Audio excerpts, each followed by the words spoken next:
actually making something that no one else is making. No one else will make it. I cannot wait to see this.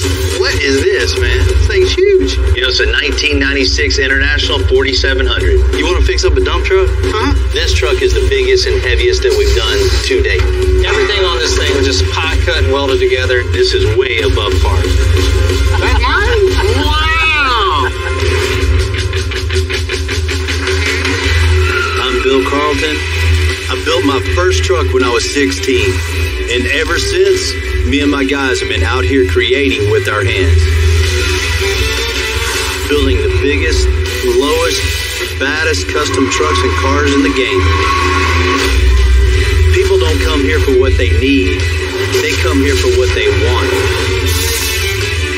This is Texas Metal.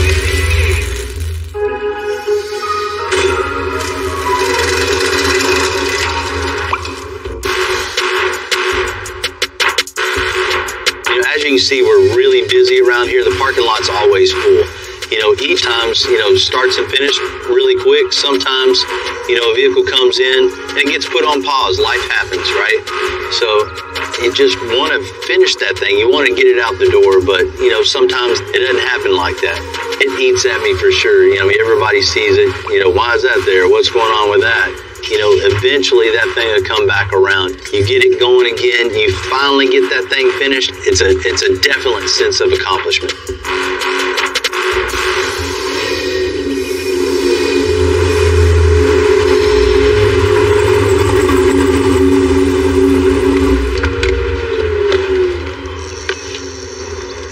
Me and Sean go way back since high school. We did a body drop back in '95 on his Chevy S10. Sean's been waiting to do another build for a while, and I think I finally have the right project for him. This it? All right. The owner is just way too overwhelmed with this truck, so it's a perfect opportunity for Sean to buy it and take it over. And I've always liked a unibody, ever since I've seen the one y'all built years ago. Yeah, they're super rare. This is something, you see these body styles a lot, but nothing like that. It's unique. Most of this truck is a 1968 Chevy C10, but with a little twist. It's a 68 Chevy Caddy.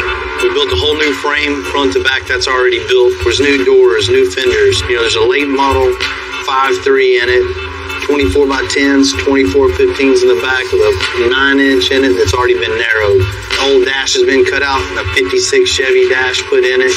This thing is a perfect start for you because you can put your own personal touch on it, with the right colors, right wheels, tires, and getting this thing running. It'd be a cool project. I like the fact that there's a lot of stuff started on it, but I'm going to be able to finish it my way, the way I want to do it. I know how you like to color match.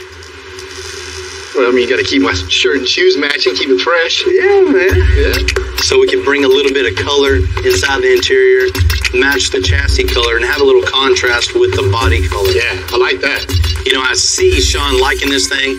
Hopefully he can see, past all the work that had to be done and just see the vision for this project. On the back of this thing, I think something that would be really cool to really set this thing apart even more would be building an aluminum bed cover on this. It just continues that smoothness all the way down from the front bumper all the way to the back. Keep it real clean. Exactly. First time I saw Bill was first day of my freshman year of high school. He pulled up in his long bed, lowered, square body Chevy truck. I was like, man, I don't know who that is, but we got to get in with him. Let's do this. Let's do it. Let's go.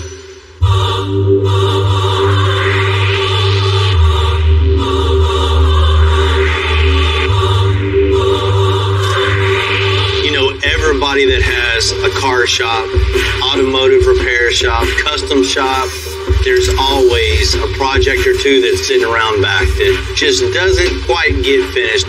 This one's no different. Project like this, they snowball into dreaming big. And when you dream big, sometimes your pocketbook can't hang with the dreams. You come in for one thing, next thing you know, you're building a chassis for it, changing the motor, and totally stripping it down to where you're at. This is a prime example for that. I'm digging it out of the back and getting going on it, man. I've got high hopes for it. So the rumor's true? You got it, man. My boy Sean's taking it over. Wow. Yeah, we're going to dig this thing out and get this thing going and finish it up. New owner, new plan. You know, a normal C10 truck has the body and then the bed totally separated. You know, we made this thing a unibody. We welded bed sides right to the cab, a custom tailgate skin, smooth bed floor, a 56 Chevy dash, and a 68 front end. You know, we got a work to be done. I mean, just from the front of this thing, you know, getting the grill, all the sheet metal back on this thing and seeing what we have, what we still need to get. New glass all the way around, flush mount, you know, something that looks really nice. So you already know Sean's style. You know, every time he comes in, he's got to have the shirt and shoes matching, you know. So we're going to paint it yellow wheels with green trim on it. Typically his favorite colors. You know, Sean's got to coordinate, so interior is going to match the engine, chassis, you know, make everything color coordinate, which leads to the bed, which me and you, buddy, are going to build a bed cover for this thing out of aluminum, you know, flush with the top of the bed, something that just makes this thing slick all the way from the front to the back. I mean, it's crazy to think you unibodied this thing 7 years ago. It's been a minute. 7-year build. This thing has a ton of work and a ton of memories in it. You know, we got a huge head start. We still have a lot of challenges in front of us for sure. Me and you start doing the bed cover in the back. I want to see where we get the head start from. The custom bed cover we're making is going to sit flush with the top of the bed, but it's also going to open and close. So I had Jesse make some cool custom hinges. Did all right. He did good, man. I know this thing's a pain in the butt to make, man. It takes forever. Rudy, the first thing we need to do is make a brace from side to side that holds the hinges. All we have to do is weld it in place and start building our bed cover. All right, so the first thing I got to do is cut down my 1.5 square tubing to fit inside the bed. Then we'll go ahead and start making our modifications inside the square tubing so we can fit our new bed cover hinges. Got my tabs tacked in. Looks like it's going to be right where we need it. Our hinge is giving us enough lift and enough articulation, so this thing is ready to go. Man, this is exactly what we needed, Rudy. This metal work that's already was here is a little inconsistent.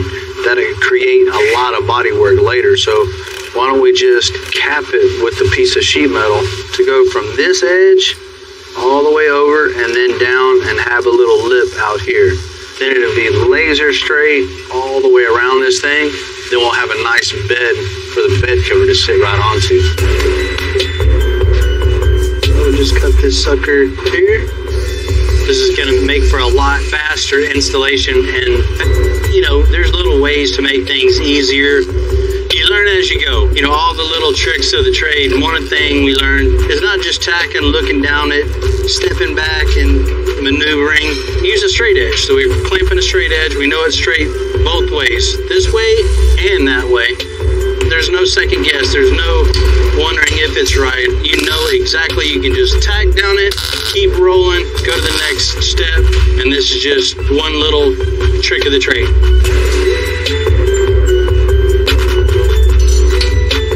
So before we slap our aluminum sheet metal on top, we need to build a frame for this thing. We don't want the sheet metal going all wonky on us when we're opening it up. So that's why we place these ribs across so we can use it to simulate the bottom of the sheet metal.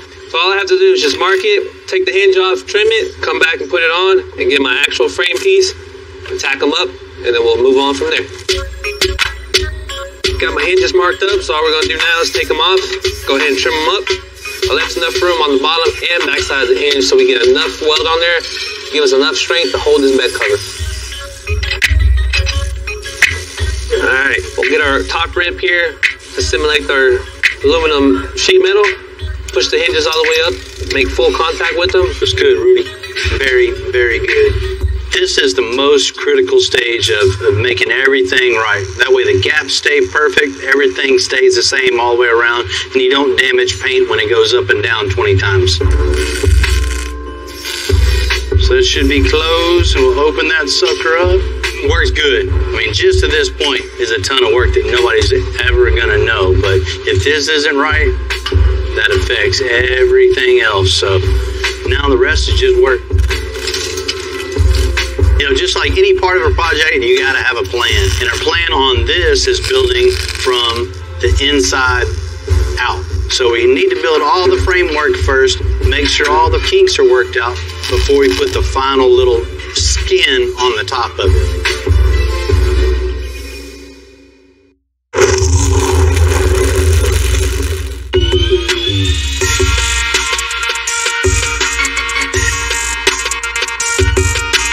Finished welding out the bed cover frame on the C10 unibody. You know, to make sure this thing has plenty of room to clearance, we're going to shave off the top of the wheel tubs. All right, so now we got our bed cover mocked up. Everything fits nice and good. The only issue we're seeing is there isn't that much clearance between the bed cover and the wheel well. So what we're going to do here, fill it back in nice and flat, and that's going to give us plenty of clearance between the wheel well and the bed cover. I got my lines drawn out of how much I want to cut off. I'm anticipating that this 4-inch cut off the top of this round wheel well, probably going to take it down about a 1/4 inch. Next step is make my nice flat pieces out of 16 gauge sheet metal.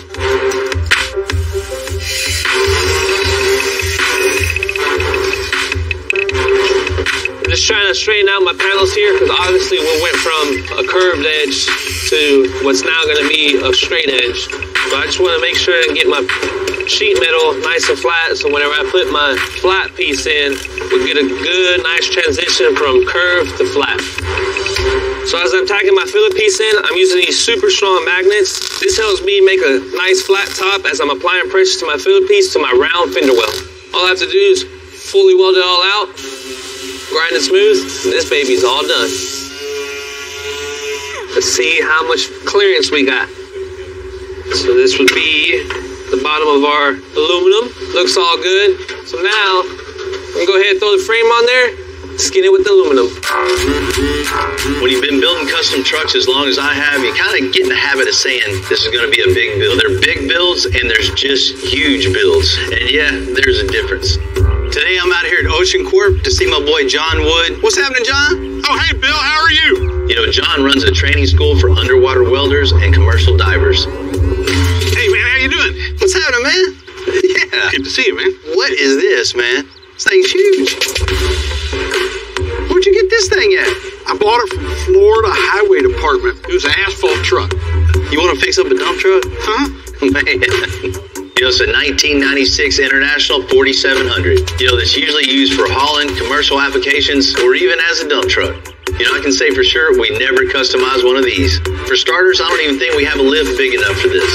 I just liked the look of it. I thought this is kind of like the world's first jumbo pickup truck. We got an old highway department dump truck that you want to make cool. Yes, sir. That's it. Something yeah, that's cool. all. Yeah, that's it. That's no lift for you.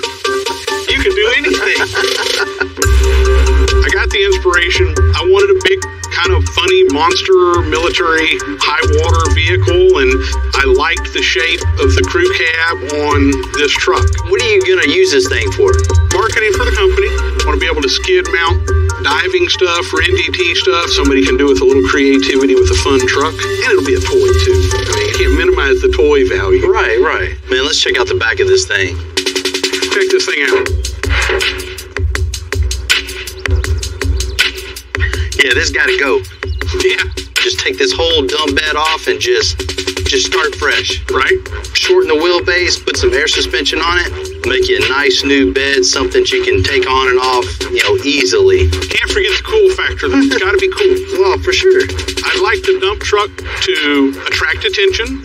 I want it to be cool above all. It's got to be flashy and fun and interesting and different. It's got to be different. What's in the inside of this thing? Oh, that's a different story. Man, there's a whole lot of ugly and yellow. Yeah. Man, John, once you pull up in this thing, it's going to draw a crowd immediately. When you open the door on this, No, I get you it. can't have this. Can't have that. We got to start off by, you know, covering these seats, putting some carpet in this thing, make it look a lot better. I mean, something you can show off. What's under the hood? Big diesel. What more do you want? Shoot, how many miles on this thing? 120,000. So that's not Ain't bad even at all. broke in yet. No. This is a turbocharged 444E. It's a million miles. Maybe get rid of the water hose and the electrical tape. I kind of like that electric tape hanger. That's kind of nice, yeah. Look at the front of this thing. I take it you're not digging on my school bus yellow. Man, we got to get rid of this. No bueno. No. You thinking of any colors or anything you want to see on this? Whatever you think is going to pop and be interesting and fun and exciting, So you're trusting me on this one? pretty much. I'll come up with something cool You come up with for something sure, man. For Yeah. sure. Man, this is going to be a fun little project, man. The only thing is, this thing isn't going to fit on my record. No. I guess I'll see you at the shop. Huh? You want me to sneak it over there?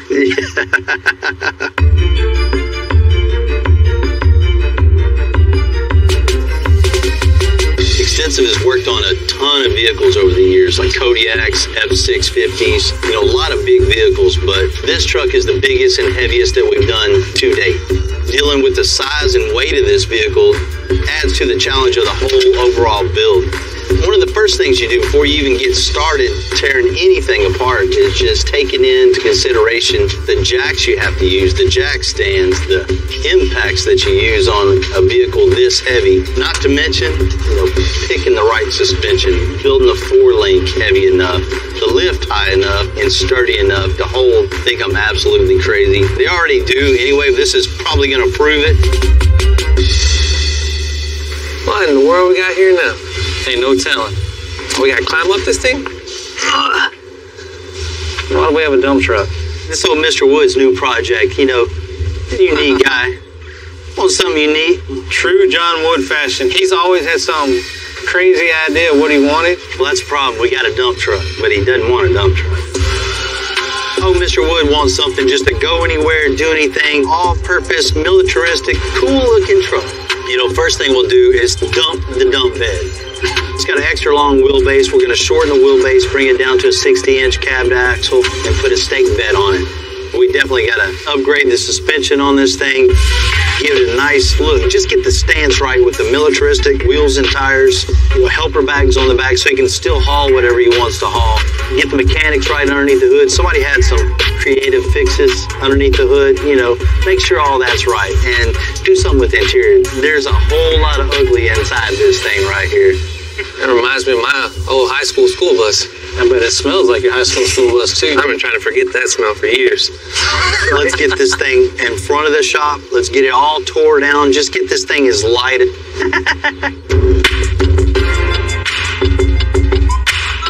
As is, the International weighs well north of 10,000 pounds, which is past the top capacity of our lift. So I'm going to have little one cut off the bed and boxes, and hopefully it'll get us right under. We're about to cut off this dump truck bed with a torch. It's too much thick plate, too many old bolts. It's better to just get rid of it with some nice fire.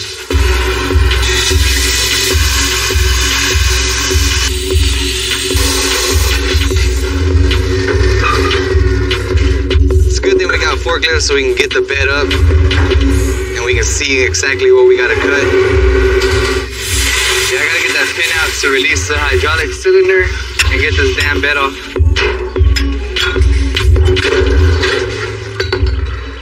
Free at last. When we pull the bed off most trucks, we can just manually lift it. But we got to get creative to lift this bed and just lift it safely. Took 2 forklifts, a little bit of fire, and some help. But we got the dump bed off. Now it's time to get these boxes off.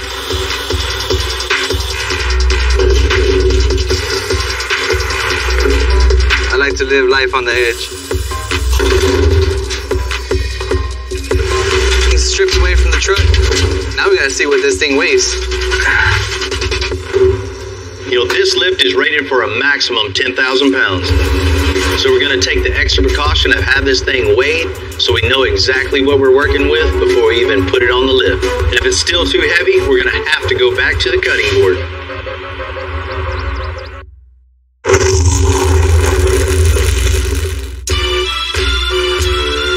Anytime you take on a model vehicle that you've never worked with before, especially the size of this international dump truck, it's going to create all new challenges for us. What that means in reality, we got to do a lot of setup work before we even start to build. Got some bad news. 10,020. Yeah, we're 20 over. But you weighed it with you in there, right? Right. So you weigh about 120, something like that. So I guess so. 100 pounds under. We're good to go then. Our lift's rated for 10,000 pounds.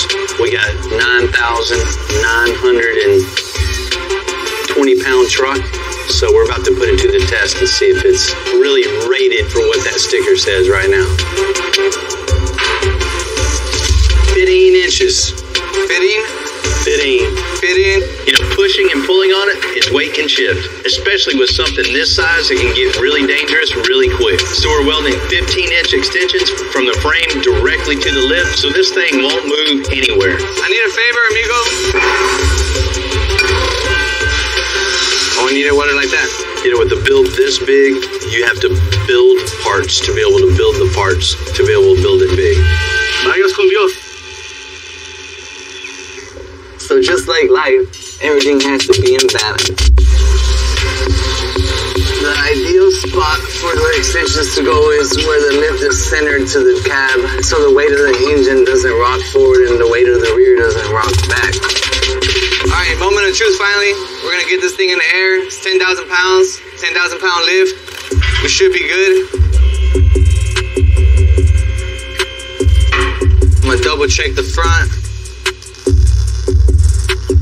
I'm a little nervous. I gotta make sure that everything's good before I go up in the air and 10,000 pounds over me. I'll get crushed like a little L1 pancake. That's good. I'll work comfortable right there. There's a lot of weight up here. Everything we do from here on out has to be very particular so that we make sure we don't go too much overweight or overweight at all. It's hard. One tiny mistake and we're gonna have a huge problem.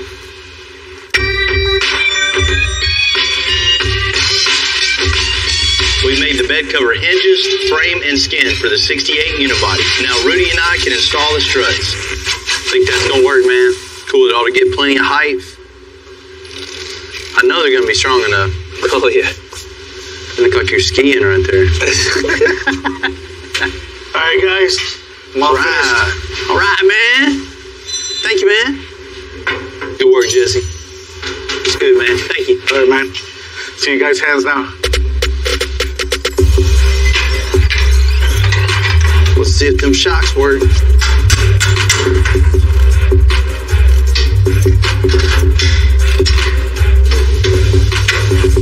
Man, looks good, man. There's plenty of room. Backpack, cooler. Tote full of shoes. He'll be happy about that. Yeah, his whole lineup of shoes. That'll work good, man. Well, you know, last thing, getting the skin on. Once the skin's on, that's it. You know, the old truck's been sitting around the shop for a couple of years. You know, it's really good to get it back out, get it going again, get this thing finished up. I mean, it's going to be a really cool truck once it's all done. For support off and start screwing the metal down. There's nothing to hold the frame perfectly flat. So we're just putting a couple of little spacers in here. So then when we put our sheet on it, we can put pressure drilling down, and it's not going to push our frame down, leave it sagging down like that. Man, for once, it's starting to look like a complete truck, huh? Yeah, looking good, man. We pre-marked where the bottom framework is, so we're just marking so we know where the center of the frame is on the sheet. So we're gonna pre-drill the sheet, run tech screws in it so everything fits nice and tight. And then we can pull the whole thing off, and then we can get Jesse to TIG it to the framework so it's one complete bed cover then. This thing will be ready for body work.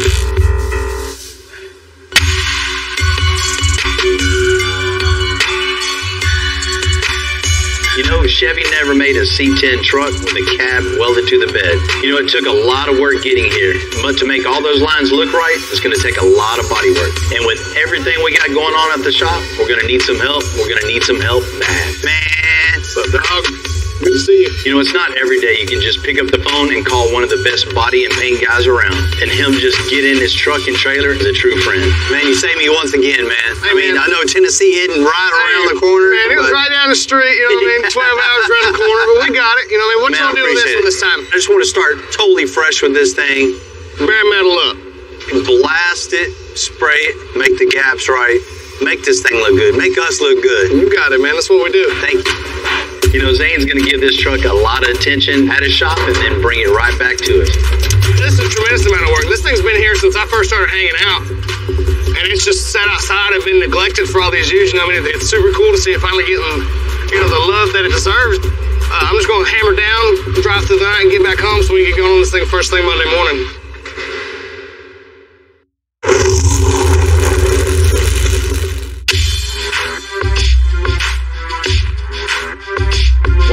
C10 unibody is getting bodyworked by Zane, John's going to create a seamless look on the inside of the cab with a handmade speaker box. With it being a unibody truck, we're going to take the subwoofer box and actually build it into the truck and mold it in so there's no seams or anything. It'll all be part of the truck and we'll wrap it all as one piece. We'll do some router work, we're going to make some trim rings, some base plates, stack this thing up, give it some depth, some contour, work it in so it's not just a mud work. The important thing here is to lay it as smooth as you possibly can so you don't have to sand as much. It's probably one of my least favorite things to do, but one of the things that I have to do the most. What we'll do now is we'll just take that, let that round dry, and then we'll finish out the other side and it should come out pretty easy. We put a lot of different truck components together to make this C10 unibody. So all the bodywork has to be on point to make this thing perfect. Our guys in Dunlap, Tennessee are doing just that. Pretty big day at the shop. Tons of bodywork going into this thing. We had the truck all blasted down to bare metal. The guys built the bed cover from scratch. Very nice stuff. So what we're going to do now is just perfect what they had already started. So what we're doing now is taping off the jam to get the bed cover to meet the bed sides. It's a little low in a couple of spots that a little light filler will take care of. Don't be afraid to use tape. Using tape doesn't make you not cool. It makes you smart because you're not having to create more work for yourself and taking all this Bondo out of these jams that are already straight. It's not broke, so don't fix it. Wiping a panel this big, you've got to do it in sections just so you can concentrate on over here instead of all of this all at once. So we're going to move into, when you look across the top of it, it just looks like it just came that way.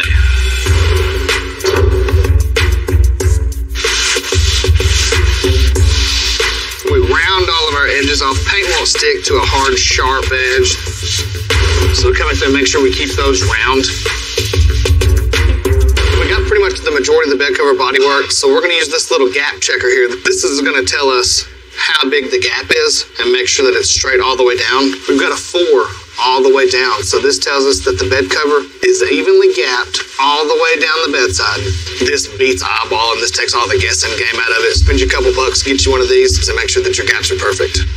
So now what we're going to do is get it off of the truck, do a little bit of final sand in there, pick it apart, make sure we didn't miss nothing and get this thing in primer.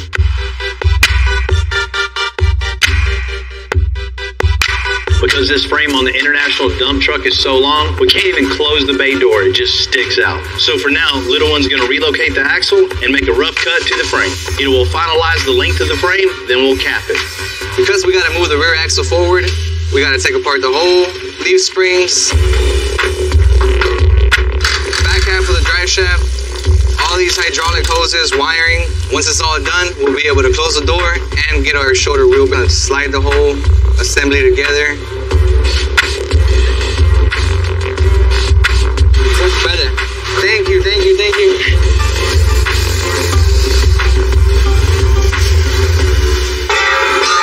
You got a big truck, short wheelbase. That's cool as hell. Yo! What's happening, man? You doing good? Man, I'm doing good. How's things down there? Couldn't be better. Hey, it's color time. You got it. Sean wants his C10 unibody to be painted white. You know, a white truck is difficult to really stand out from a crowd. So I asked Zane to come up with something really special for this white and put a little something extra in the mix. I'm gonna go to work. Thank you. You know, days like today, you know, we're really excited to get to do something different. There's so many colors out there that it's hard to stand out and be different. It's something else, man. It's gonna blow them away. This is Lumicode. What it does is it has crushed mirrors. It reflects the light in low light conditions so you can see it more clearly. So when the light hits this at nighttime, like it's just gonna glow like the emergency stickers and stuff. Like a street light. In the daylight, they'll knock your eyes out. At nighttime, this will knock your eyes out. It will. This is pretty nasty, you know what I mean? It's pretty cool. I'm freaking pumped, man. Let's get this thing painted. Yeah, I've been doing this a long time, so it's like fun to be impressed by something. Nothing wows us anymore. You know, it's usually the same stuff, different day. I cannot wait to see this.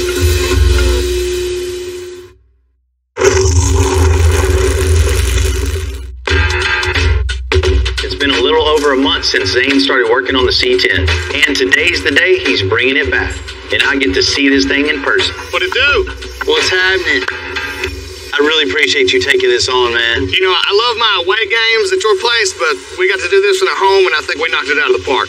Man, I'm ready to check this thing out. Let's open it up. Man. Woo. Turn right a little bit. Turn left a little bit. There you go. What you think about it? Man, this thing looks better than good. Looks like it's been dipped.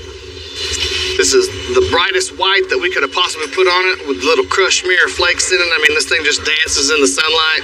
Sean can't not like this thing. And if Sean don't like it, call me. I'll be the first one to buy it. All right, I know you're ready to get back. I'm out of here. We got a lot to do to it now, too. It's been a few years since we built the custom chassis and suspension for this truck. We're going to pull it all apart and powder coat it a dark red to contrast this white. Everything still looks good. A couple little things we'll change up and freshen up and make it just like brand new, but this thing's gonna start coming together here real soon.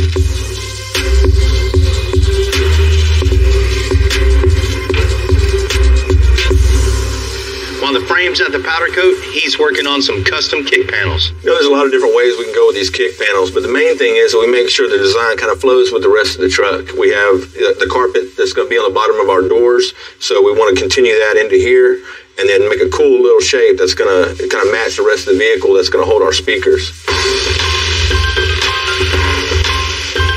Now we rough cut that, set up the router, and go to that.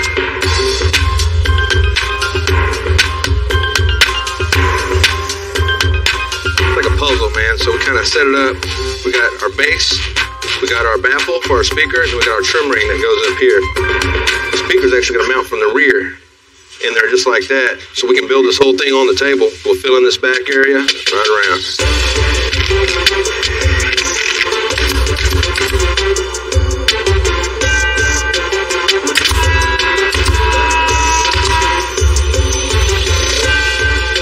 Slightly score this on the back side, allow it to bend without. All right, we got it all wrapped around with our panel board here. Now all we got to do is get it all mudded up, wrap it, and we're done with these kicks. Since I'm actually going to take this box and mold it in and make it part of the truck, what we're going to do is take this, make it solid one piece, get this screwed into place, and then we'll come in with some panel board and start molding this thing in. We're going to actually wrap the whole back of the truck with the box and all at one time, so there's no seam, just kind of follow along with the idea of the unibody. So now we'll just start making pieces to get the sides filled in. So what I'll do is I'll use some chipboard. There'll be no separation from the body to the box all the way around to the back of this truck, so that'll look pretty cool. When I look at a space that I'm trying to design out and figure out what's going on with it, just kind of keep in mind body lines, the style cues, and things like that from the vehicle, and just kind of incorporate that into what you're building, and just let it kind of flow through and just create something, because you're actually making something that no one else is making. No one else will make it. It's one of a kind. You're just putting your own spin and your own thoughts of these things, so there's really no wrong way to go about it as long as you get to the final product that you're after.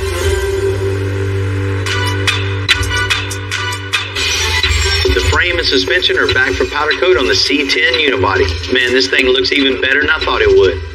You know, with an all-white truck, it's really, really important to pick an accent color that's really going to stand out. We definitely achieved that. I mean, this is way above par.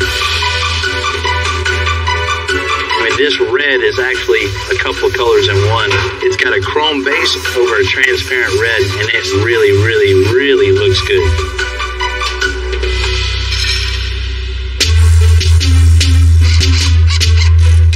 We hand-built this frame years ago. Now, to get all the components on the chassis and watch it go up and down with the motor on it, something I didn't think I was going to see. This was just a stock piece of 2x3, 2x4. Everything on this thing was just pie cut and welded together, and it just gives you a great pride knowing that it's rolling down the road 80, 90 miles an hour, carrying somebody's family next to you, and it's just rolled real good. Now we have the mock-up wheels on. We have a complete rolling chassis. What do you think, buddy? Does it look good?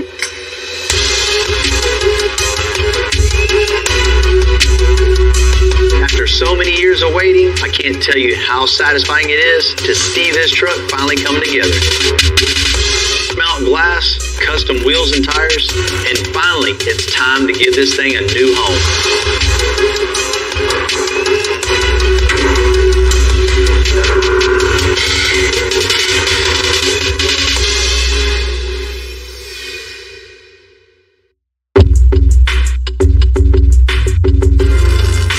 I was 22 when I first started welding. I had a friend call me.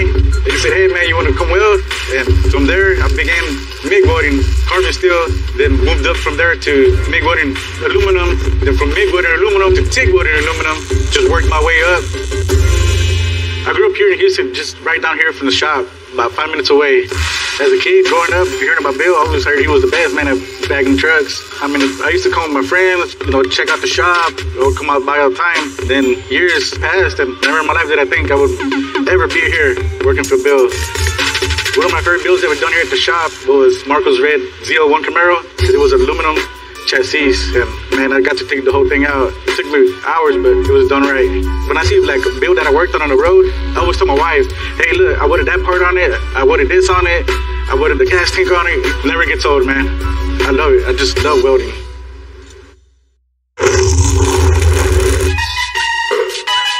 Man, that place always hits the spot, man. I'm so full, I don't even want to go back to work. I don't know what you're about to do. I'll get back there eventually. It's always good to finish a project up, especially when one's been lingering around the shop for so long. And what really tops it off is finishing the build for a good friend of yours. Got to get over here and work on some of this stuff you got sitting around the parking lot. Right? We got to get this parking lot cleared out. That's always a struggle. For 30 years, I've been going over here to the parking lot and never been cleared out. Right? I got some work I want you to check out real quick. I want your opinion on something. You want me to give you my opinion? Yeah. All right. Well, let's see what you got. Oh. I want you to check this out. All right. Well, let me see what you got. That's mine? Oh, wow. Been a minute, huh? Been a while. Man, this is awesome. Last time you seen this truck, it was just basically a rolling chassis and a body on it. Yeah. It's 100% now. Well, unibody, that was the whole reason I liked the truck. I knew that this is what it would turn out like. With the cab and bed welded together, that really makes this truck look super smooth. It just adds to the whole custom look of this thing. People just gonna look at it and go, "Man, that's a cool looking truck." It took to make that. Oh yeah, they'll know. And it's something different that you just don't see out there. From where it was to what it is now, man, it's night and day. From the roll pan, to the 68 front end, to the nice smooth hood, no wipers, no cowl vents. That's all been shaved. To the front glass, all flush, man. Carmen hooked us up with the A&N hot rod glass, makes this a nice windshield, nice back glass with no rubber. So it makes this whole thing look modern. And then down to the bed cover me and Rudy built for you. It's just something you don't see on these trucks, and it just finishes the whole thing off and just makes the unibody part look super smooth. I mean, the way this thing sits on the ground, that's phenomenal. That just doesn't happen with the air suspension. It has to be a chassis specially made, to make a vehicle go this low. Added these brand new wheels and tires, 24x8s in the front, 24x14s in the rear, with huge brakes on this thing. Man, the chrome polished 24-inch wheels, the way it sets off the truck, man, it all goes together so good. And white, white is super hard to pull off. My boy Zane stepped in. He told me if I ever need anything, give him a call. That's exactly what I did. And you see, Zane got down on it. Did an awesome job. Right? It's not only just white, but it's got metallic and a pearl in this, so it really stands out. You can actually see the metallic in the light. See the shine on it. Check this out. Oh, yeah. That's nice. Right? I like that. Once we got it back from Zane, blew everything apart and just started by powder coating all the suspension, all the frame, all the components to go with that. It's a chrome powder coat with transparent red over it, so it really gives it that anodized look. Yeah. And when the sun hits it, man, it just kind of blinds you. This thing's definitely a show truck now. And it's a late model 5.3 LT, so it's got plenty of power in here too. Man, let's check out the interior on this thing. That's nice. Right? Man, so clean.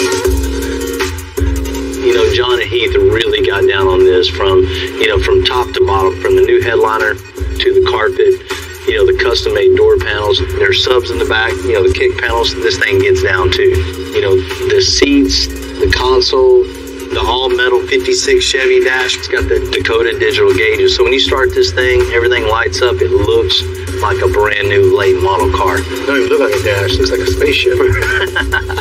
Well, the guys did an awesome job. They did great. You know, Sean, just another example of my team coming together, creating something. The first vehicle you built for me, and it won't be the last. Man, thank you. After years of just being passed around, moved from bay to bay to bay, stuff piled on it, finally unpiling everything off the top, getting back to work and finally finishing this thing up, it really feels good.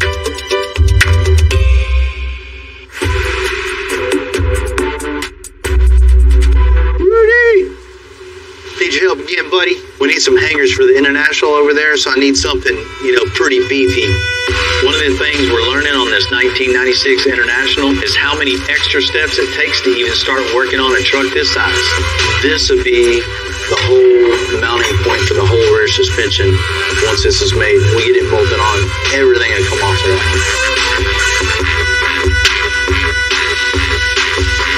It's heavy enough, huh? All boxed in, all the way around. 5/16 plate, this is plenty of strong. This heavy of a truck, you know, gets stuck in the mud, a little bit of wheel hop, these things aren't gonna go anywhere. See if this bolts up. Man, them things look good. That is exactly what we need to hold all this weight. You know, this is what makes me excited. Taking on the unknown and flexing our creative muscles. To do something. A little bit of powder coat on these things would be right. You know, we got the hangers done. Let's get the tabs on the rear end. And then we can start building a 4-link. We'll build bag mounts, shock mounts. Then we're again. And then you throw Earl Campbell's name on top of this. The NFL legend. Nah, there's no pressure there. This is a 1940 F100. How's this thing ride? Like a buck horse. Looking at this frame, there's just no saving it. Just turn it into a full frame makeover. Some things snowball. This is pretty much an avalanche. Check this thing out. Ah, there we go.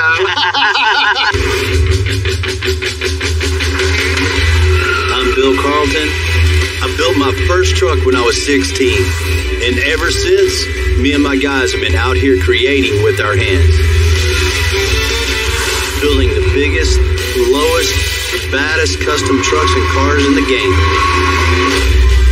People don't come here for what they need. They come here for what they want.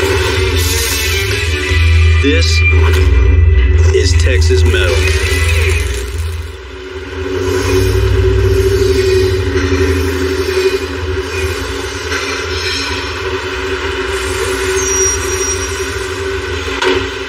You know, you pick up, you expect to go get a car, a whole car. As you can see, this definitely isn't the case. We have a body, frame, and parts. Crates and crates of parts. Apparently, whoever had this car last took it apart, didn't really know what to do, how to finish this. God, dog, there's some shit in here.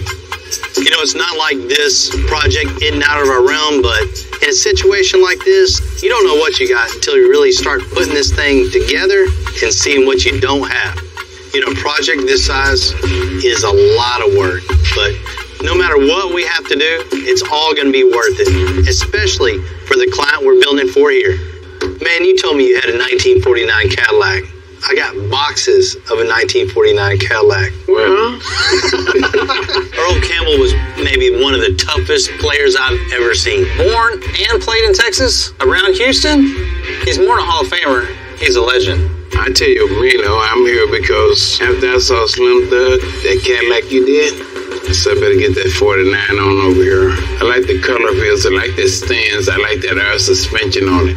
And when I get there, this Zoo can build my 49 Cadillac. Hey, I was real good at putting those models together when I was a kid. Yeah, so I think you can do it. Yeah. If you did that with Slim Thugs, I've seen that. You can kind of handle that. We can take your 1949 and make this just as cool and custom. You know, we've been watching you for years and years, me and my dad. I mean, there's history there. It's going to be cool. That's great. Thank you guys very much. Heck yeah. You know, Earl really liked Slim's car, but at least it rolled in as a complete car. Now this, just parts, we definitely got our work cut out for it. How crazy can we get with this? Well, I will say this. I think an LS engine has to be part of it. There you go. I like that air suspension on it. And pull up and let it come down. There you go. I'm looking forward to riding on that too. I know you got to be looking good around here in Houston in that car, man. What are you seeing in this old Cadillac? Let me tell you this. I like black cars. So that 49 got to be black. What do you think about the interior ideas? Inside of it is going to be the Texas orange. I was number 20 at UT. Of course, that's on a one burnt orange. So I figured I could bring you a number 20 jersey. You know what the black jersey open? Ooh, it's hot. I'm gonna use more. That's plenty. Plenty.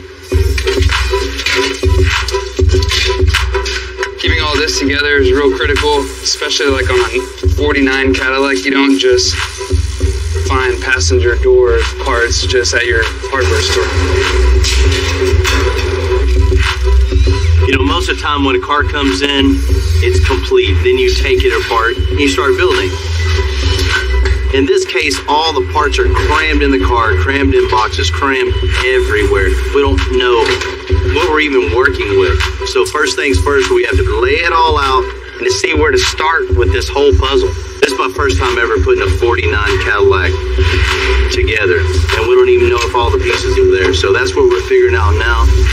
How many pieces we're missing so we can start assembling the car.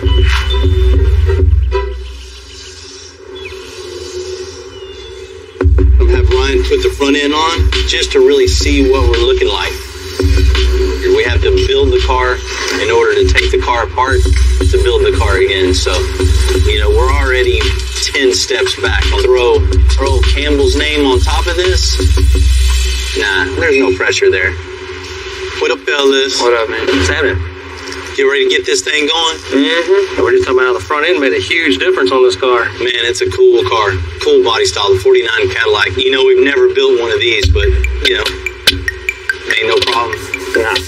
It's a real cool car for a real cool guy that I'm honored to be able to get to work on this car for him.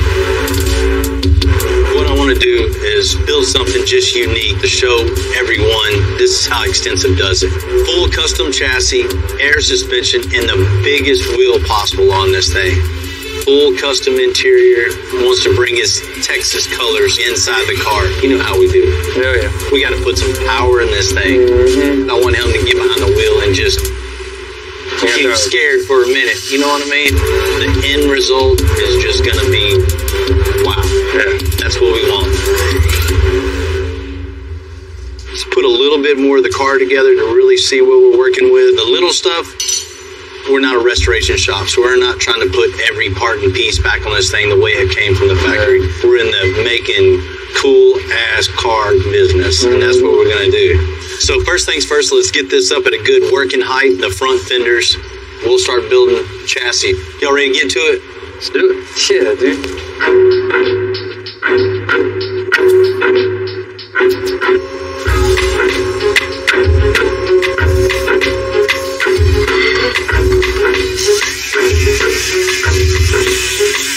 As you can see, I got a nice little rust patch here, same as the other side. I just grinded it just so I can see how much of it was good and what was bad.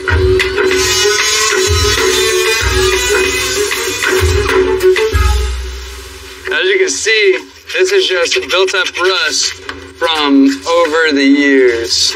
This is where all the water sits, you know? It's everything that runs down the car on the inside and everything. Water has no other where to go. It sits there and it just sits and sits and sits and ends up eating through everything. And this is a common place for rust repair. This, cab corners, anything like that, very typical.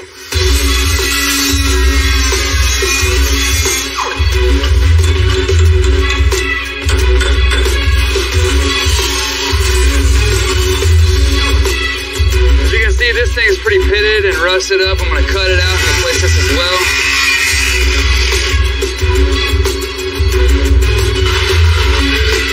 And making a one-off frame. You know, anytime we're starting a chassis chassis, the first thing we do is determine where the ground is going to set. Pull it tight, just real quick. You know, 9 times out of 10, we want those things flat on the ground. So we build the frame tucked up underneath the car. That way it can ride lower, sit lower, and just overall look cooler. You use a string line to simulate where the ground's going to be. So that's what we're doing right now to figure out a couple little clearance measurements, and then we'll kind of go from there to get a game plan on the frame. 1/4 inch back. Okay, that is center. The next thing we measure for is length. So we've determined where we want the end of the frame, 37 1/4. And just come up with all them measurements, transfer it to the table. So we'll have all our templates to go cut our material.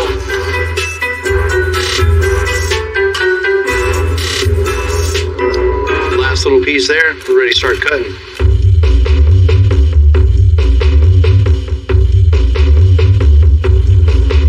Not every project comes into the shop in pieces like Earl's Caddy, thank goodness. But sometimes we get the complete opposite.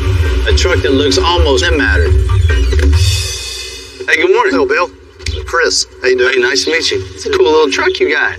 This is a 1940 F100 Ford pickup. Whoever worked on this before kept its original styling, but still gave it a little custom look. Had it about 4 years now. Bought it from a friend of mine out of Dallas. Wife always liked farm trucks, and he had one. It's a cool looking truck. It's definitely got the farm feel here. Did you buy this, just like this? Pretty much. The only thing I've done is put tires on it. So you've been driving it pretty regularly? Yes. Oh, cool. We put thousands of miles on it, using it to go on car show trips. Tennessee, North Carolina, Georgia, Mississippi. Think pretty comfortable inside? Not at all. Yeah, I can definitely see what you mean. It's cramped in here. It must be brutal riding this thing across the country. It is. For the driver, it's pretty bad. Definitely kills your back. What we need to do, Chris, is just tear everything in here out and just start over. Let's maximize every inch of space and give you as much room as possible so we can make it as comfortable for you as can be. Right. How's this thing ride? Like a buck horse. So that's a problem too. You and your wife have been traveling, putting yourself through that misery. Oh yeah, yeah. Air suspension on this thing just solve all those issues. Good, that's what we're looking for. Chris, what you got back here? Well, that's a Ford with the heartbeat of a Chevy. What do you got in the hood of this thing? Man, it's an old Chevy 327. Let's check it out. Oh, small block, huh? Yeah. Most people like to keep that secret, but old Chris is proud of it. He likes that Chevy heartbeat in the Ford truck. How's this thing run? Well, it runs okay, but it definitely has a drinking problem. I don't have to change oil, I just add it at every trip. Well, there's a couple ways we can do this. We can just do a little surgery on this thing, freshen it up, or just do a total transplant and just pull this thing out. Just putting a late model LS in this thing, something really dependable with a lot of power to be real cool in it. That'll work. I was thinking about rebuilding this motor, but you might as well just go all the way, replace the motor, and that way it's more dependable, easy ride, and I still have the Ford and the Chevy all in one. Let's go make it happen. All right.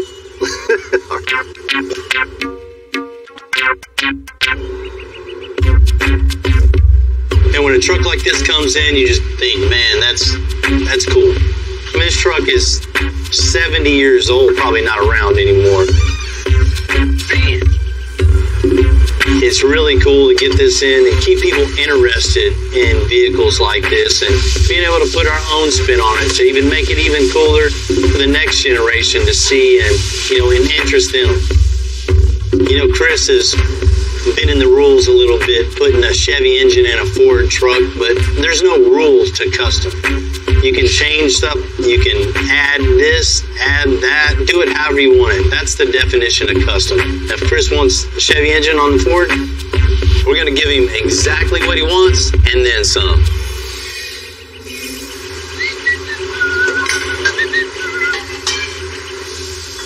So just so you guys know, I spotted something.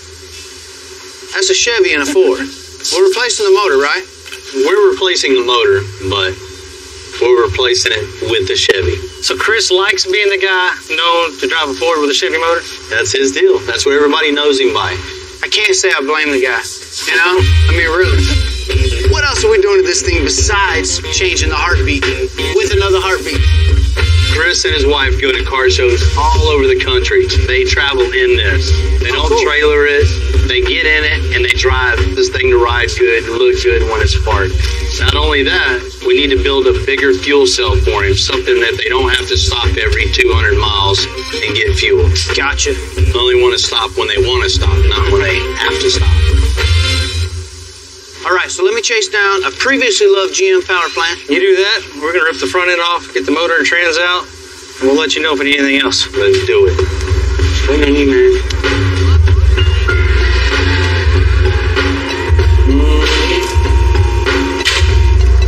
You know, that old suspension didn't age well.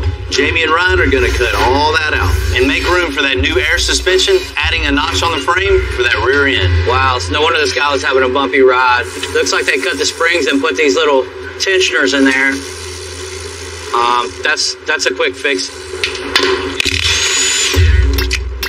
So I actually grew up in a household with my dad. He was in the hot rods, and he's got nothing but old Fords, and every one of them has big block Chevrolets in them.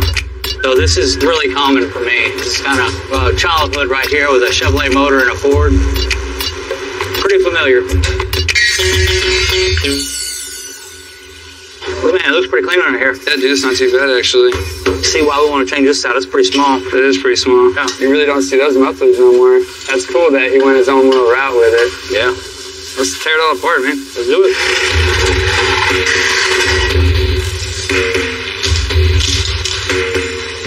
Okay, so we got everything cut out of our 40 Ford right here. So our next step is go ahead and put the notch in. Basically, we got to make this off this notch, match the bottom of this door, so we're going to make sure everything looks parallel. 31 7/16 on the money. Then go ahead and tack it. Then do the same thing on the other side.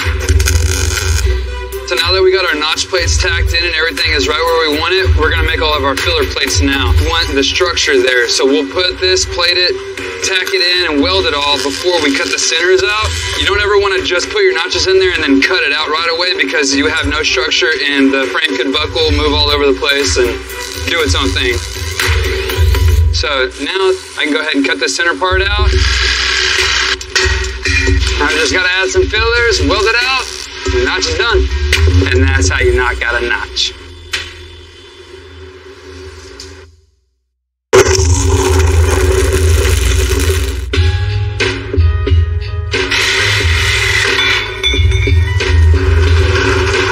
Pulling out the old engine on the 1940 Ford, full front end is, and it's really bad. Man, I've been thinking about which way to go with this, and this just, we can't build around this. Yeah. No matter what we do, this is still going to be here. Yeah. We got to cut all this out of the way.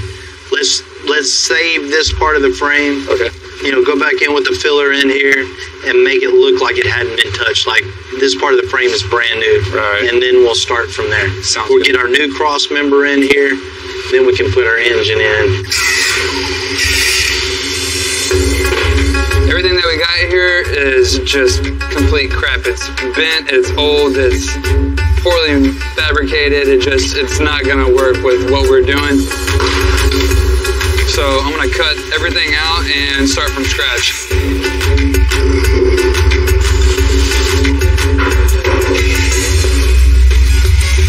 You know, I'm looking at this frame and just seeing all the dead ends we're gonna hit. Every roadblock, every step down the way. There's just no saving it. You know, it's going to be best for us just to think totally outside the box and make something a lot better. Rebuilding the front of this frame is definitely going to make it a lot stronger and save us a whole lot of headaches in the future. All right, everything's spit up, looking real good. It's just grind it all up and we'll be ready for our cross member. I need to grind this so I can get a good weld.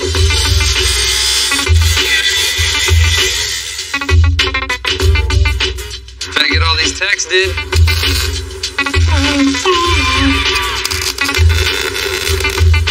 So I got all the welding done. I'm just gonna grind these welds down.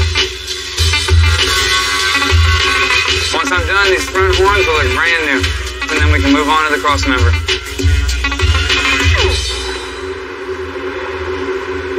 All right, I'm done.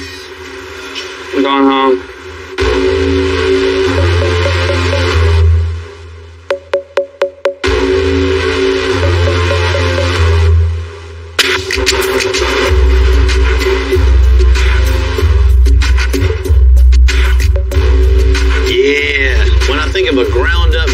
this 49 Caddy, I think, from the ground up. Hand making a frame lets us personalize the vehicle totally to the person, bottom to the top. You know, it's a huge honor to get to build something for the legend, Earl Campbell. You know, we build a lot of frames, but we're really going to do what we can to make this special, you know, not only for Extensive, but for Earl himself. Here's him running over everybody in the NFL. We're going to build a frame that strong.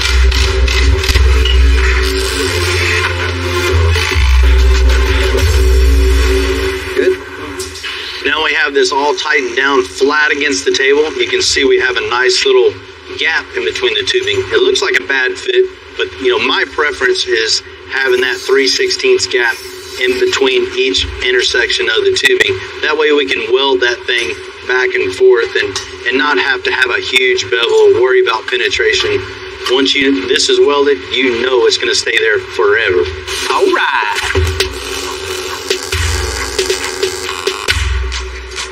All finished up with the vertical weld. We're gonna let this thing cool off, then we can bust it apart, stand it, start building cross members. It's good. It's still a little warm, man, but it'll be good. Let's do it. Because we make our parts on site, as soon as we think it, we start making it to the exact dimensions we need. You know, that's the total definition of custom. Immediate satisfaction. You know, Earl's car, we're going to be using a 2-link suspension, which is a 2x2 square tubing linked from the hanger to the axle. That's why it's called 1997. I've been using it on about 80% of our vehicles since day one. It's ideal for a car like Earl, so we can get it really low and still get a lot of lift out of it, and it improves the handling for about 85% over the factory also. So this is the perfect suspension for this job. You know, one thing pretty unique to the 2-link itself is we're still using U-bolts. It's still going to connect the U-bolts to the axle to hold this all super tight. You know, use a piece of DOM and we weld it onto the link bar itself, so we don't have a traditional little anchor plate at the bottom. Using the DOM to the side of the link bar, it keeps everything super tight and it adds a little style to it also. Cool, we got the link bars all mocked up. Now it's time to get underneath there and mock up the suspension. See if it fits now.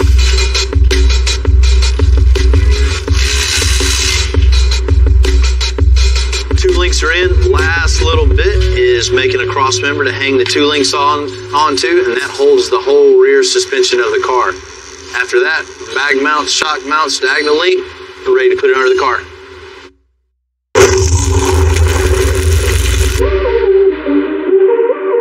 We finished the metalwork on the custom chassis and suspension for the 49 Cadillac. We got the bag mounts in, link bars in, suspension's done other than shocks. Shoot, we're ready to put this thing in the car. Now we're going to connect the frame to the front cross member and the core support.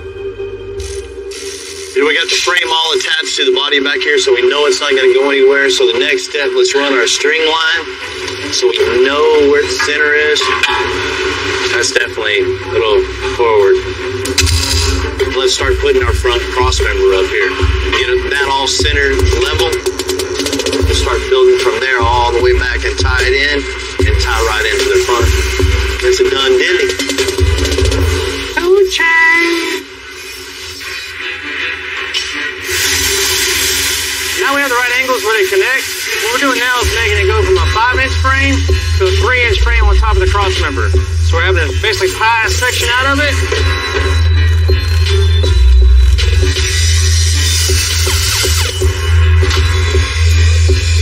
So now what we have here is we have this piece cut down to match the 5-inch frame and the 3-inch frame rail. So what we'll do is we'll put this cap on top. We'll weld the sides to the cross member.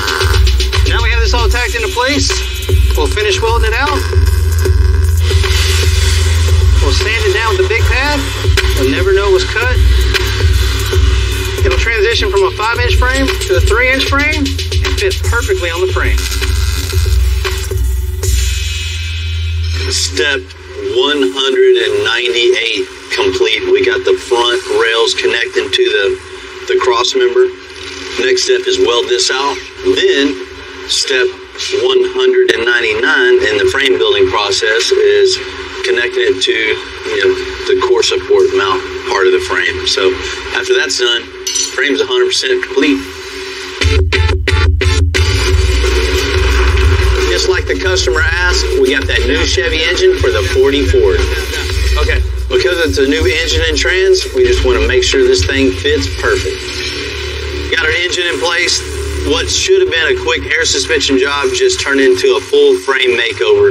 Cutting out parts and pieces of the frame that should have never been damaged in the first place, building a new cross member, and just slicking the whole frame, making it look brand new. With all the metal work we done on this truck, the interior, I asked Keith to make it custom.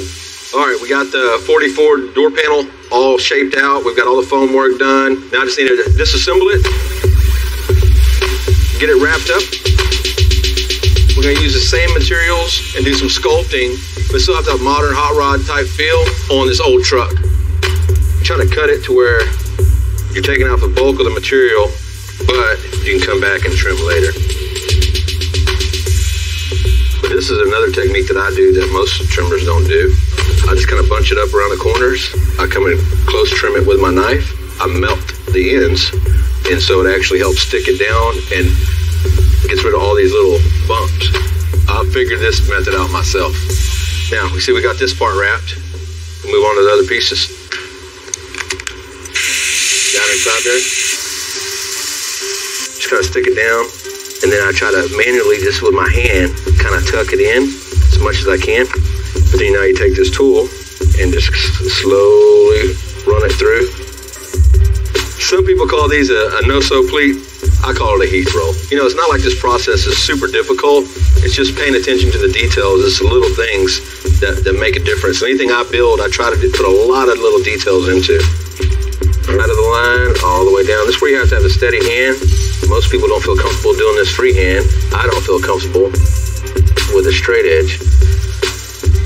You can be very careful with this foam. It can just rip off a chunk out of nowhere sometimes. It'll make you mad enough to throw it across the room. All right, we got the base panel wrapped. Now what we're gonna do is take this cool material. Being that it's an older vehicle, I want to bring fabric into it instead of everything being a vinyl or leather.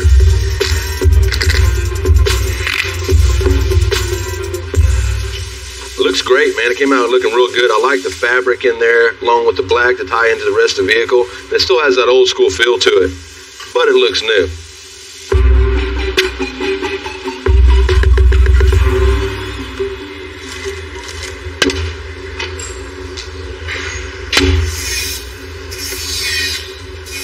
You know, we get a lot of jobs in, sometimes in and out, sometimes take forever. This job was supposed to be engine, trans, air suspension, out the door. Well, some things snowball, and this is pretty much an avalanche. For starters, the master cylinder was all up underneath the bottom from the factory, so that's all in the way. So, you know, the wiring just looks like a bird nest underneath here. There's no way to tie in our wiring to this and to make it reliable. I mean, we could hit a bump and short out everything underneath this thing. You know, there's just problem after problem all in here. So we gotta rip everything out and put everything in brand new.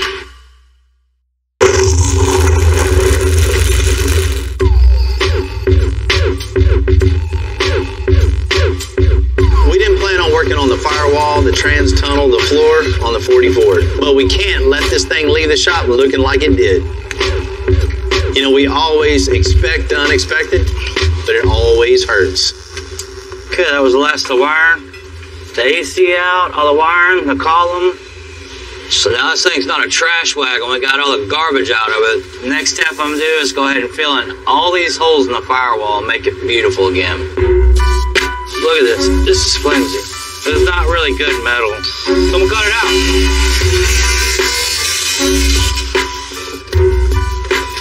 What I'm doing right now is just making my rough template. Let's transfer this over to sheet metal. Once I do that, I can go ahead and trim, you know, do what I need to do to get the piece to fit properly. Roll it, fill it in.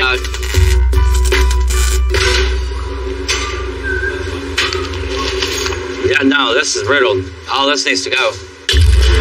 start from scratch. Put fillet welds on them. I'm gonna make it nice, clean, and smooth. Around these bigger holes, I'm going to make sheet metal fillets. Take care of this, make it look beautiful. We got this nice new motor in here. Make everything nice and clean.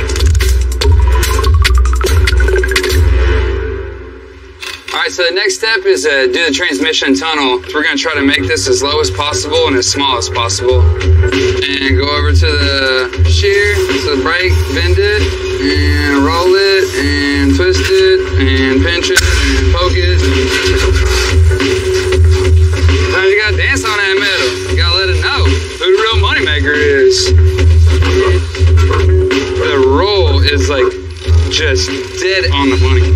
So, probably gonna get some cardboard and a marker and make me a template and transfer it here to the tunnel and just start trimming and cutting and trimming. And cutting and trimming some more. Looks nice. Yeah, I gotta do some more cutting. Well, trying to give the benefit of the doubt. The other side looks real good.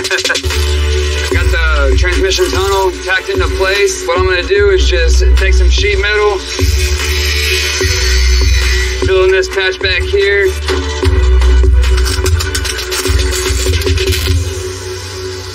All right, so we got the trans tunnel in here. The thing's super low. Got our little filler piece over here. It's all tacked in. Gonna start welding up a little bit on it. Do a few other little patches here and there, and we're moving on.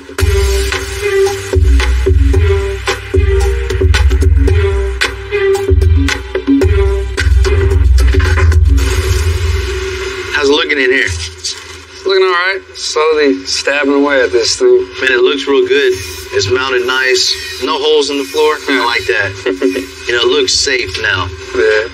So just make sure you got as much room as possible in here. We want the seat as far back as we can in this thing. You know, the long trips that get old all cramped up. I doubt. So I know you got this. Right on. Appreciate it. So I gotta scrape all this dynamite out of the way. That way I can get a clean surface so I can weld to. So I'm taking a few measurements. I'm making me some angles, get some bracketry in here. I mean, my grandfather told me one time that if someone else can do it, so can you. Sure. I've always took that with me and always pushed myself further and further. I want to always step it up some and do something different out of the box. Yeah, that's the cool thing about working here. It's like every day we come in, it's like, oh, I was working on this truck yesterday. Boom, yeah. You're over there. We're over on this car now. So everybody's got their own little niche. I pick up things from you. You know, I pick up things from John, or we're working with Bill side by side. Vice versa. It's a real team. You know, some people, they wake up every day and they go to that same cookie cutter job, doing the same exact thing every single day, that repetition. And it's just like, that's not for me. That desk job, cubicle, whatever it might be. I like this. I like, this is me. I agree.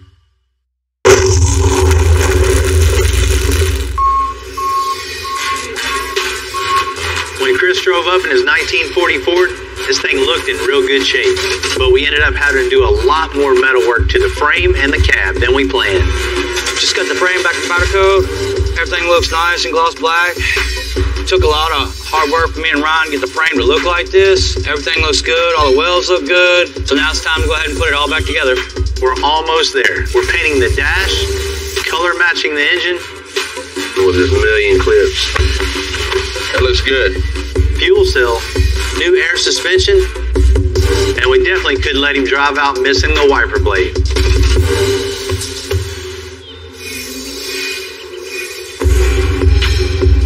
You know, not every easy job is easy. Sometimes the easy jobs just snowball into huge ones. This is a prime example. To get the job done right, sometimes it just takes a little extra work. In this case, a lot of extra work. I know when they see it, they're gonna be super happy with what we've done.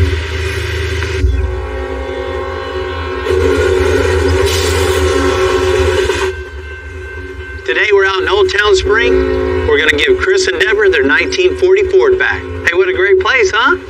It's awesome. Old Town Spring just gives you that old feel that just it just fits the truck, right? Exactly. Perfect. Well, let's check this thing out. I'm gonna get Ryan to bring it around right now. Okay. Oh my gosh! It looks fantastic. Like nailed to ride. Right? Yeah. Sounds perfect. Sounds perfect. There we go.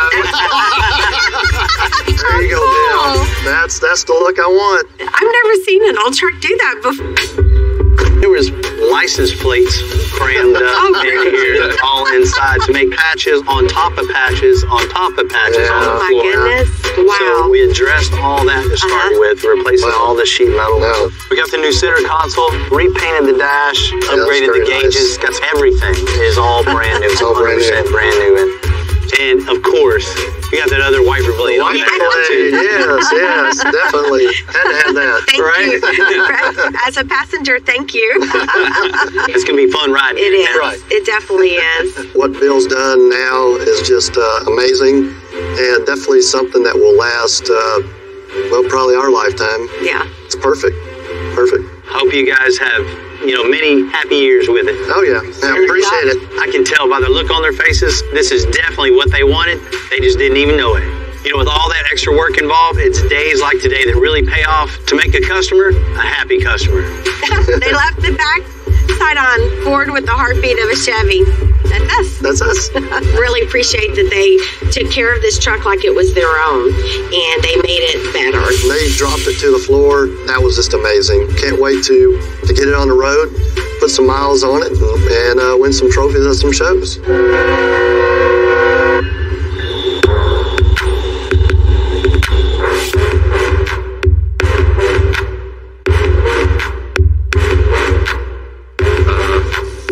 Back in the day, Earl Campbell was one of the best football players and the toughest that anybody's ever seen. We're going to get him an engine to this 49 Caddy that's up to his standards. A brand new LSX 454 with over 600 horsepower. Now that we've built a custom chassis, suspension, and fixed all the body, we got to make space for this engine. Man, this definitely isn't going to work. Well, the problem is, no room to mount our upper control arms. All this core support's in our way. I guess this is the old school crumple zone. So the best course of action, cut all this completely out of the way. You'll have more room for the radiator, have more room for the wheel, have more room for the upper control arm, have more room for the power steering lines. It's a win, win, win, win, win. Then we'll go back in and weld some support back in this thing and make it look cool while we're doing it. Make everything way easier. That's it. Let's get to chopping. My specialty. This is a big build and then some. We definitely have our work cut out for us. As a kid working on this build for the Earl Campbell. He's given a lot to this city. I think I'm speaking for all the guys at the shop. We cannot raise the trophy. I don't know I did a good job when it looks like you can just dive into this paper. This thing makes 627 horsepower and 586 foot-pounds of torque, so this thing's going to be a tire shredder for sure. The old school 1934 Buick, and yeah, a lot more power and a lot more reliability. So we got us a little situation here. The new old school. What? This is very quickly becoming one of my favorite cars. Whoa, wee.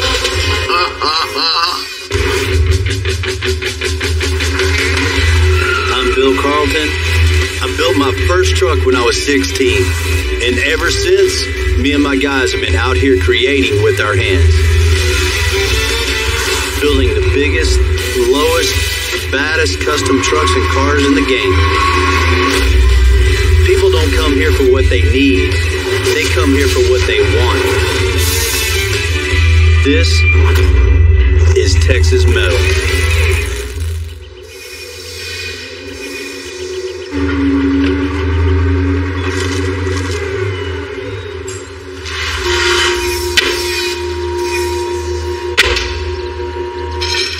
Well, that hasn't been separated in a long time, huh? It looks good. Everything's clean. All sheet metal looks pretty nice. You ready to roll it out? Yep, let's go. We're known for custom trucks, but, whatever rolls through the door, we're going to get our hands on and give the little extensive touch to it. And when we're building a 49 Cadillac for NFL Hall of Famer Earl Campbell, this guy is a living legend. So everybody in the shop's got to be on point and make sure this thing's going to be perfect. You know, this car is special. And I'll say that about all of them, but this one's is definitely special. I think it's your turn, buddy, to finish her. I appreciate it, man. It's been months of metal work and body work just to get to this point. You know, when people see all the custom touches that are all throughout this car, they're gonna know it's Earl Campbell's. You know, it's always a little bonus in the day when you get something major done, like just pulling the frame out, getting it cleaned up, getting it loaded off the powder coat. It's just a huge accomplishment. You know, considering how Earl's car came into what it is now, finally feels like we're getting something done. Thank you. Well, this thing is going to be a cool car. Earl, where's the first place you're going to take this car? In Austin, Texas, there's a little hamburger joint. Been there since the 40s. That's the spot. I hang out there. That's where the cars meet on Thursday night. So that's going to be my first appearance in this 49. All right, man. You make me hungry. I know. What's for lunch? Burgers? Earl, man, I'd really like to take you in the shop and show this thing to you at the stage it's at, but you've seen it in pieces enough. If you can bear with me, just wait just a little longer, I promise you, it's going to be extra special for you to see this thing totally finished. I can't wait, Bill. For the most part, Earl's just been leaving the design for the Caddy to us. But you know, Earl called me a couple days ago, said he had some ideas for the color accents for the interior. I'm going to tell you, man, I can't wait to see it. But when I was coming through town, I bought you some UT that I like that interior to look like. This is the real UT orange, what I used to wear when I was in college. And now I don't need a number 20 on the leather, but everything else I would love for the inside to look like that. So you don't want just us to get material to match this color. You actually want to use the UT jersey. UT jersey, that orange in the car. In the car. I got to have that orange in it. Man, that's pretty cool. That's a great idea. Yeah. Use some touches all throughout. When you're building a car for Earl Campbell, you really want those touches to stand out. And putting these jerseys in the interior, this is definitely the way to go. Everybody's going to know whose car it is. Oh, yeah. I feel like a junior high football player getting promoted to the varsity on that level. You know, we built a lot of cool cars and trucks around, but this is by far probably definitely my favorite one. A 49 Caddy. Yes, sir. An orange interior. That's going to be great. Man, we're going to make it happen. You got it. Yes, sir. Thank you. Shock me. Knock me out of my socks, but I'm ready. All right.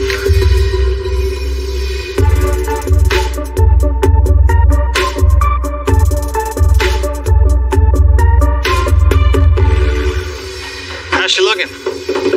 It's looking real, real good. Considering, you know, where it's at now to where it started with, night and day. Repairing the rust on this thing, rebuilding the floor, you know, the drive shaft tunnel, transmission tunnel, building this car to the new chassis, to the new suspension, to the new engine, the LSX under the hood, man, this is going to be cool. Just the hours that are in this area, much less the rest of the car. You know, there's definitely a lot of custom modifications to this thing, you know, especially the firewall, to really get this thing looking like a car. When Earl pops a hood on this thing, man, he's going to be so impressed.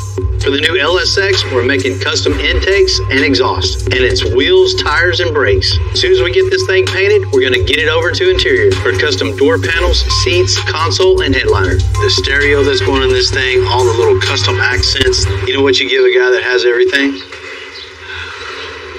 49 custom Cadillacs, that's what you give them.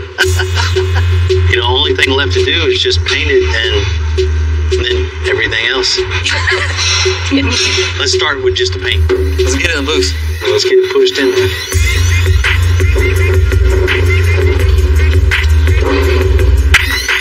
All right, man. You got this? Got this. You know, one of the things Earl wanted from the very beginning is black paint. And Chris is getting that thing going now. We are going to make sure that we get enough paint on this car that any imperfections or whatever, we want them to be covered. We'll put as many coats as it takes to get this car as black as possible. I met Bill back when we were, in our teens. We were in a truck club here in Houston, and he started doing air suspension. He did some work on one of my trucks a long time ago. I think when I was 18, I did it for 15 years straight. It's fun to do. I enjoy it. I grew up watching Earl Campbell play football, and, you know, people are going to see this car, and whoever knows it and who don't know it, at least I'll know I painted it. I'll know I did a good job when I can tell that it looks like you can just dive into this paint job because the color is going to look so deep.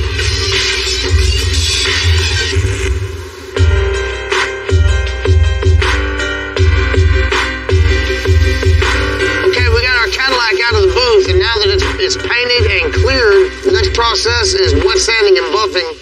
It has an orange peel texture, kind of leathery looking. That's why they call it orange peel. It looks like the peel of an orange. What we want to do is sand this down with our blocks of different sandpapers, get it slick as possible, and then we're going to come back and buff it to give it that nice mirror finish. The guys did such a good job on this firewall doing the bead rolling on it that I can't use this block on because it will burn the paint. When I say burn it, I mean sand through the paint. We have real problems if I do that. We'll block the flat areas with this block and sandpaper, and then we'll have to come back by hand and get around all the bead rolls with finer grit sandpaper. And I know where I can and can't go because, like I said, we do not want to burn this paint at this stage in the game. Okay, this is our last step in our wet sanding process. We've got 3,000 grit sandpaper on our DA sander. We'll run over this real quick and then we'll be ready to buff. And when we start buffing, that's what's going to bring out that mirror shine that we're looking for. You have to spend the time on it to make it as slick and smooth as possible, or when this thing's buffed, you'll be able to see every flaw that's in it. All right, we just completed the wet sanding, buffing, and polishing part of our firewall here, which is the final step in a paint job. The only thing we got left now is to do the whole rest of the car.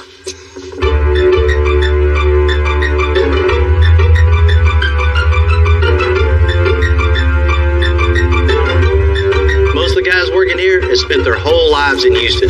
John, you know, is a lifer too. He just couldn't wait to get going on the interior. Because for guys like us, you know, Earl's just a local legend. I'm getting ready to start the door panels and the interior on Earl's Caddy here. So what I've done is I've just laid out some templates on the doors and the panels all the way in.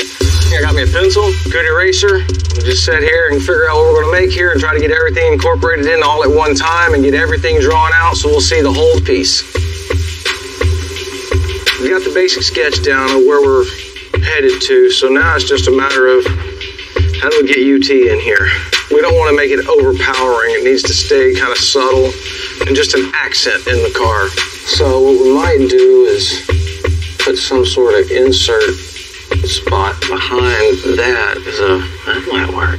After looking at the placement of where I've got this armrest in relation to the seat, it's going to have to move up. So I'm really happy with the shape that I have of the armrest. So I'm going to transfer that onto another piece. This is how these things work. You just sit here and stare at them and think about it a little while, and it'll come to you. It'll all make sense. And so I like to just sit here early in the morning, quietly, enjoy my coffee, and sketch. So all I gotta do is just lift it up and stick it to another piece of board. So you just stick that down. I'll take an Ultra knife, cut that out, and that'll give me my template to work with so I can put this wherever I want it at on here. So what I'm thinking here is armrest just needs to move up to about right there. That looks good. I like where we're headed with this.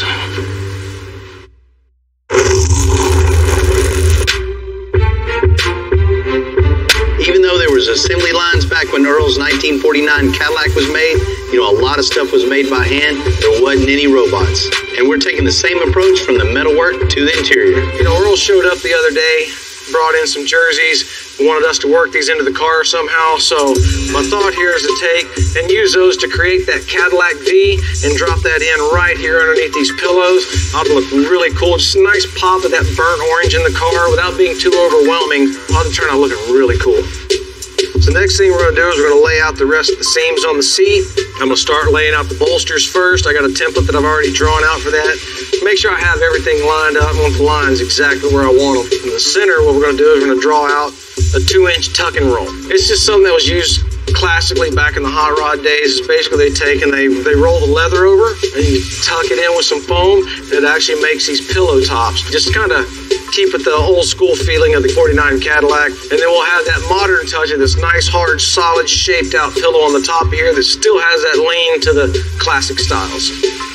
All right. You know, everything in here has got a nice flow. We've still got that classic feel to it with the tuck and roll. I think it's a little pop of orange up here in the top for these V's. It's going to be, get them into the trim shop, and we'll get them covered.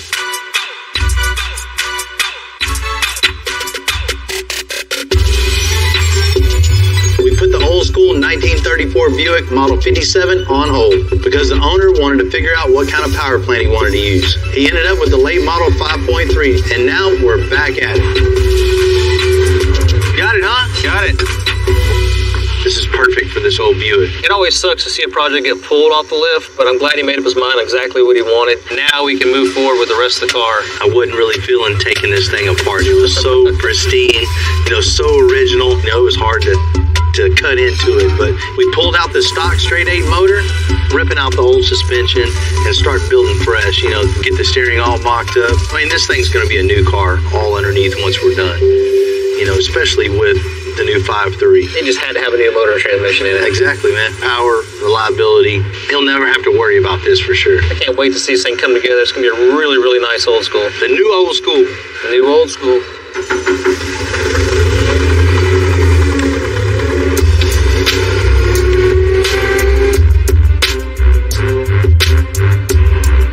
Freezing cold out here today, and we're about to go drop the LS into the Buick. The old school straight 8 is a lot wider than the straight 8. So once little one gets this thing in, we have to mock up a new steering configuration. All right, just make sure that it doesn't hit the headlight or the paint. Okay. Go ahead. In? Yeah. This thing is pretty dirty, but when we're done with it, it's gonna look spotless. Come in. Slowly, slowly. Watch the front bumper. Yeah. All right, we clear? Yeah. Now, if we get that angle under it, then we need one more in the front, and then we can go ahead and start moving it around. There we go. That looks pretty good. Now that we have the header mocked up and the engine fully on its own in the car, the steering has to be moved now too. You know, the owner still wants to keep as much of that original interior as possible. So we're trying to keep the old steering column. The key to work on these beautiful cars is you gotta do yoga at least once a week. Since I can't cut right outside on the firewall, we gotta take the ignition off, release the column, and pull it out without damaging this nice, beautiful interior. Beep, beep. That was easy, wasn't it? Got it out. Cool, man. You know, keeping the old column just fit the whole original interior in this is definitely the way to go about it. There's a problem with that, though. We don't have any way to adapt the original column to the rack and pinion that we're going to put underneath there. So we have an end of an old column. I want to graft this on to the original one. All right. That way we can adapt all this right to the rack and pinion, and everything will work right. Right. You know where to cut. Got it. Quick, easy, right? No, this just goes to show you there's something that wasn't even thought of when we set out to do this little project. But, you know, that's just what we do. We deal with them, keep on rolling. Got that. It's kind of like a Russian doll. Everything just goes in piece after piece after piece, and they're all gonna fit in perfect. Now it's time to put all the pieces together and make this custom 1934 2020 steering column. So this is not our finished product until it gets painted and fully installed, but now we're ready to mock up our rack and pinion. I gotta wash my hands because I do not want to get this interior. A while ago we were sticking all the way here, almost touching the header. Now we're right at the firewall, exactly where we measured, exactly where we wanted it to be. From here we can pivot around it and we can go straight into our rack and pinion that's going to end up being up there in the front.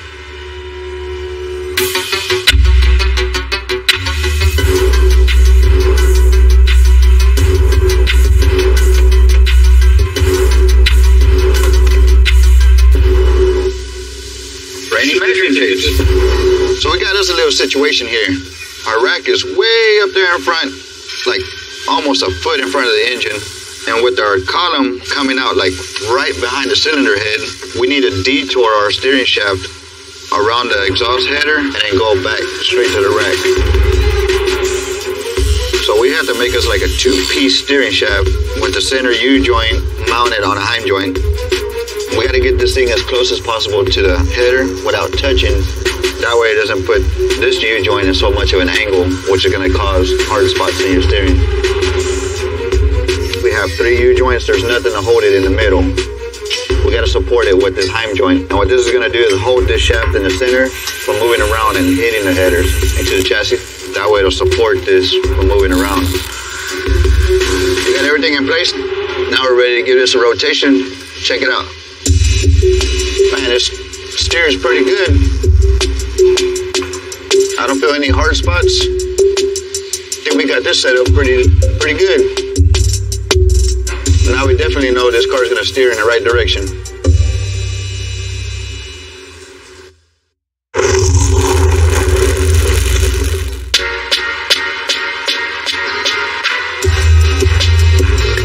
You're definitely not going to make a lot of new friends with the Buick crowd cutting into this original 34 Buick.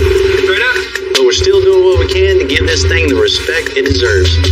I have Edgar color matching the engine to the cab, and Matt's adding a super clean serpentine setup. So now we got our motor in here. We're gonna go ahead and start getting the front drive assembly on, the water pump, alternator, and everything that gets the motor running. So with this bracket here, it holds the water pump, the alternator, power steering pump. It allows everything to be more compact and gives us a lot more clearance, especially when a car like this, we barely have any clearance in the engine bay, so it tightens everything up and gives it a nice look. Now that we got our bracket on, we'll go ahead and mount our power steering pump up. We're still real tight on clearance, but it fits, and that's all that matters at the end of the day. Now it's lean, mean, and ready to be seen.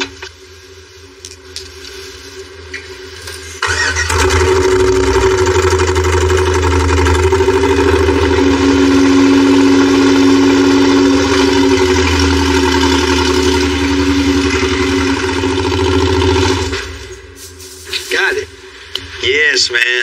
Definitely a big improvement from what was in it. A lot more power and a lot more reliability. And it kind of looks like it belongs. Yeah, it just looks right at home in this thing. Man, Matt, it's all downhill now, huh? Yes, sir.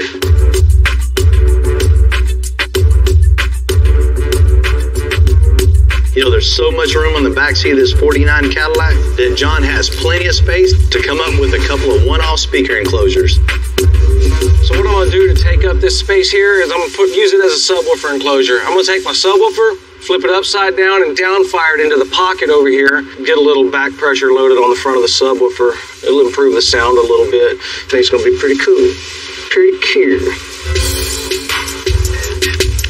I'll start with the baffle of the box, and I can take that and I start building the walls of the box up and around and get the shape to it that I'm looking for. Figure out how we're going to go about tying this whole big piece together. Let's start with the back wall that needs to be curved. Basically just cutting it every 1/4 inch, almost all the way through, and that'll allow it to bend and shape to the fender well just fine. So once I get my angle cut on it, I can go put it in the car and get it stuck. This enclosure is a little different than most of the enclosures that we build around here. It will actually become the interior trim panel of the car. It will make a top piece that comes out, but it won't come out all the way. It'll stop shy over here with some shape in it, and we'll bring it all back into here to go down.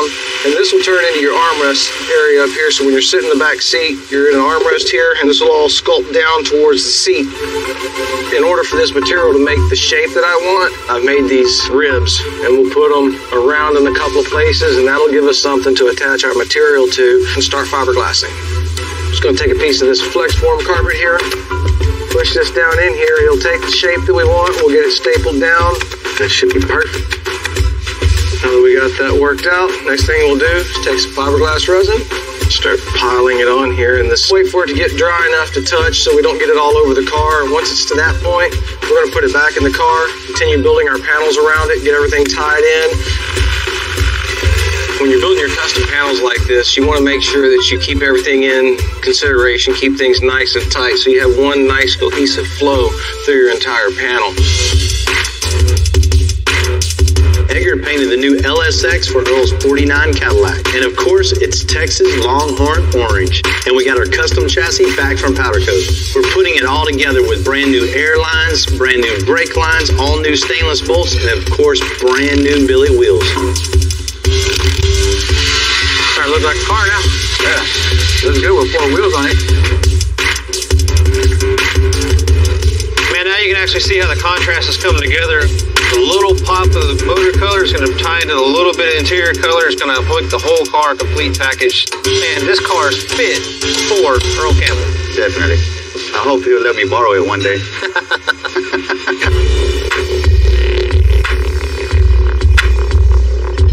When you're getting the body ready to put on the frame, it makes for a really, really good day. Seeing the big pieces, man, it gets me excited. This is very quickly becoming Ivy Caddy's about to be born today. I sure be liking that chassis. You should probably set it down on there, huh? Yeah. Looking good. It looks real good. You know, these were the colors he was wearing when he won the Heisman Trophy. You gotta love this, right? Right. Man, especially being his first custom car. I'd be happy with this, my 100th custom car.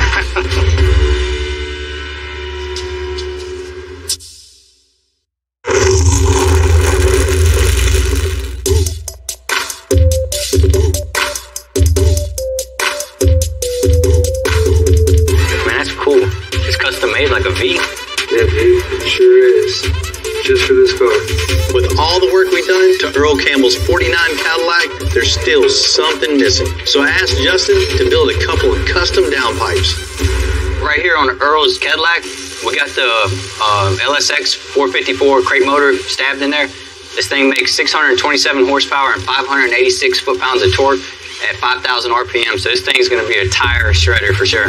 So we're going to go ahead and get our throttle bodies mounted up so we can start doing our charge pipes. We got these billet throttle bodies. They're twin 102 millimeter throttle bodies, so it's going to supply a lot of air to this big cubic inch motor. We have our aluminum mandrel bends. They're 3 new now. We kind of see that there's a lot of room in the engine bay, so we get creative on this intake system.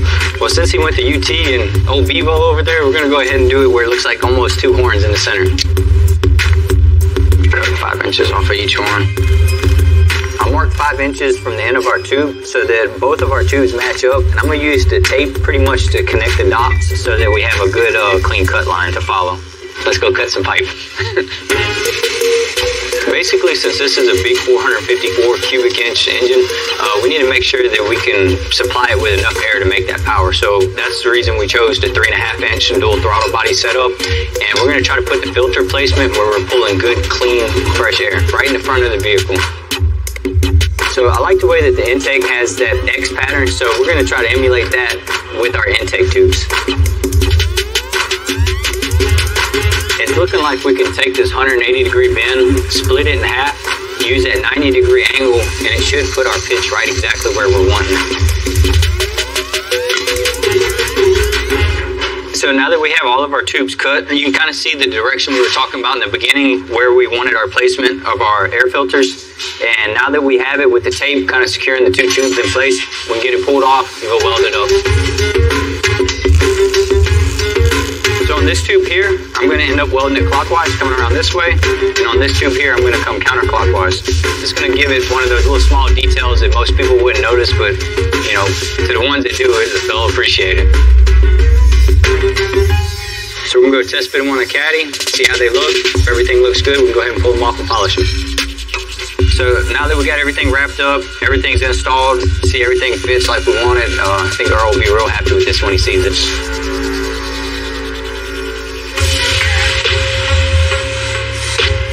After a lot of hard work and some tough decisions, this 1934 Buick's finally done.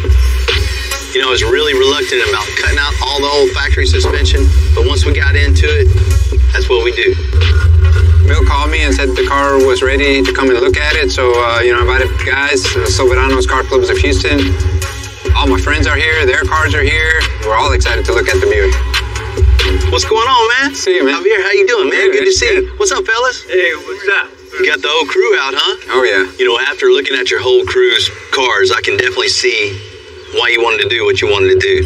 Oh, yeah, man. I got to keep up with them, so. Yeah. Your Buick now, it'd definitely fit in with the crowd for sure. Oh, I can't wait. All right. Hey, good deal, man. Man, she looks pretty. Damn, bro. Oh, my God. Good deal, man. Awesome. All right, man. Good job, man. Good, man. Man, what you think about that thing? Man, it looks good. Beautiful. I love the way it looks, the stance, the wheels. You know, first things first, we got this thing on the lift and just started fresh with a new rear end, built independent front suspension for it with all air all the way around. That thing's gonna ride good, handle good, and be reliable for sure. Now you know why I asked you to do what I wanted to do, right? You know, Javier, I gotta admit, once this thing's down on the ground like that, man, it changes the whole look. Yeah. Definitely made the right decision for sure. Yeah. One other thing you wanted was the reliability and some power under the hood, right? Right. Let's check out under the hood.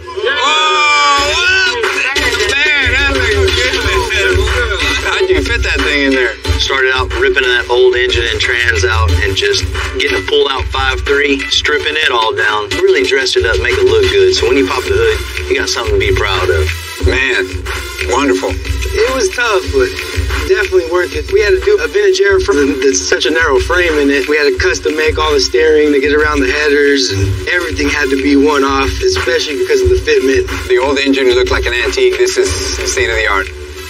This car went from being real cool to real gangster. You probably got 10 times the power that this thing came with. We'll see if you can keep some tread on these old cokers here. All right, can't wait. Taking a late model engine, sticking in such an antique car, you think it'd probably stick out. But all the work we put into this engine, making it look the way it does, it's like it was made for this car. What do you guys think, man? You gonna let this guy cruise around with you? Yeah. I'm so happy now that I can just get in this car, start it up, and show it off. Thanks a lot, man. You're welcome, man. Appreciate it. Yeah, thank you, man. Appreciate it. Yeah. All right. You know, sometimes in this business, you really got to lean on your guys. You know, on the caddy, we really had to lean on John. You know, he's really coming through. Every little detail he's adding is 100.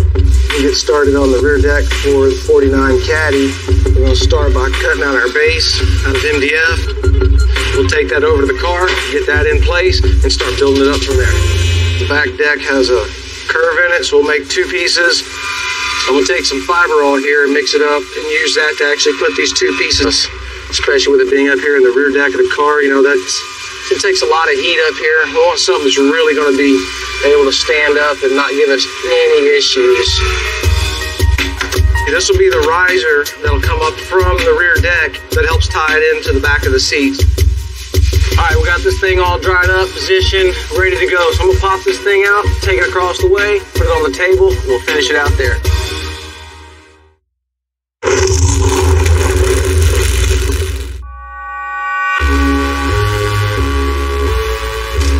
You know, Earl Campbell's 49 Cadillac is just one of those builds where we're just making as many parts as we can by hand. Ryan's finishing up the custom exhaust on one side. Now he's mirror imaging it to the other. The first side is always the easiest. Mirroring it is the hardest part about it. It's just a lot of marking, fine-tuning, a bunch of small cuts until you get that final exact perfect fit that we're looking for. And you know, it's easier to cut a little bit at a time than cut a whole bunch and then have to either add or go find another piece and start all over again. Well, the reason I'm putting the V-band here is because the muffler and all that, all the way to the header is all one piece right now and one full piece. Houston, 40 degrees in the morning, 80 degrees at lunch.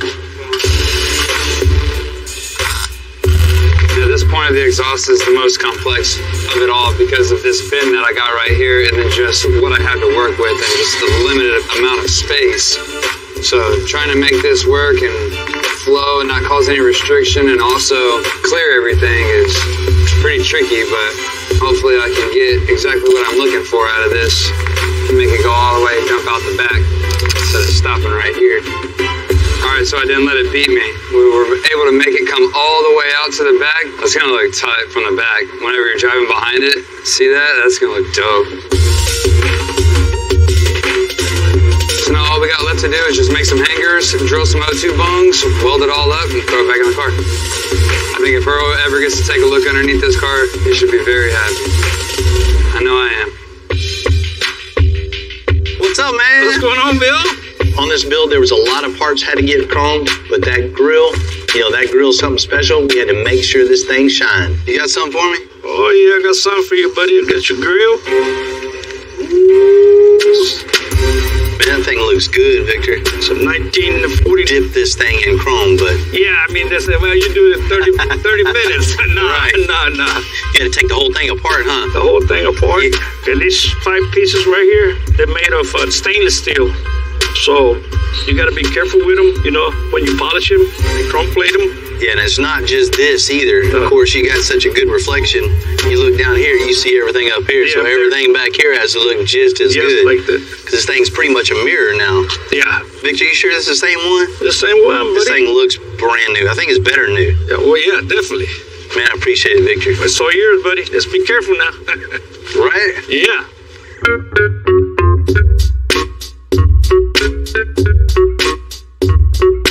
A ton of interior work's been done to this 49 Cadillac, but there's still a ton more to go. John's got his work cut out for him, building custom speaker pods, cup holders, and pockets. Man, these door panels are gonna be cool. So now that I got the speaker pod and cup holder pocket all ground out in shape, the next component that I need to finish for the door panel is the armrest. So I'll just take my template here, just gonna trace it out. I'll come in and rough cut it, and we'll route it.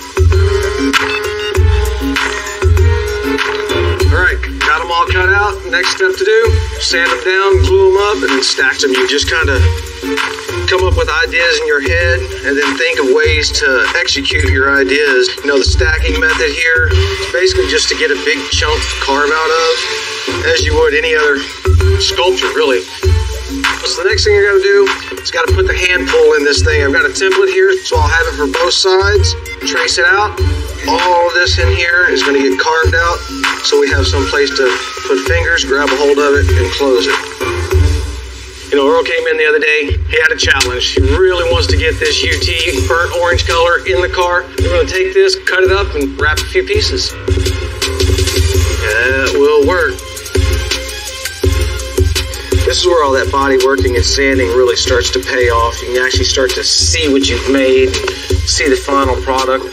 Everything starts to come together. You can see all your lines, your details, and if you don't put all that time and effort into it, when you get to this point, it'll start to show too. All right, well, that's a wrap. Only thing left to do now is get it on the car and get the speakers in it and get everything buttoned up, and this thing will be ready to roll. I love working on Cadillacs because that's just the car of the industry. It's one of those cool cars that was always fun because they were the luxury of the time. Cadillac rolls in here. We're all fighting to work on it. I hope I get to work on it. John knows with that Cadillac, he can put 15 speakers in the trunk. You can make it as low as you want and make it go as fast as you want. I just want to be the porter and drive around the parking lot. I mean, that's what I want to do. Of course, we did the 59 for Slim. We cut the roof off, made it a Roadster. Night and day difference in that just car. doing the windshield wrap around on that car. Yeah, stretching the back out, moving seats that far back to make room for That's him. one thing Cadillacs always had, is plenty of room. Nothing said America like Cadillac. As American as... apple pie. They'll keep making them. We'll keep customizing them. People keep eating them.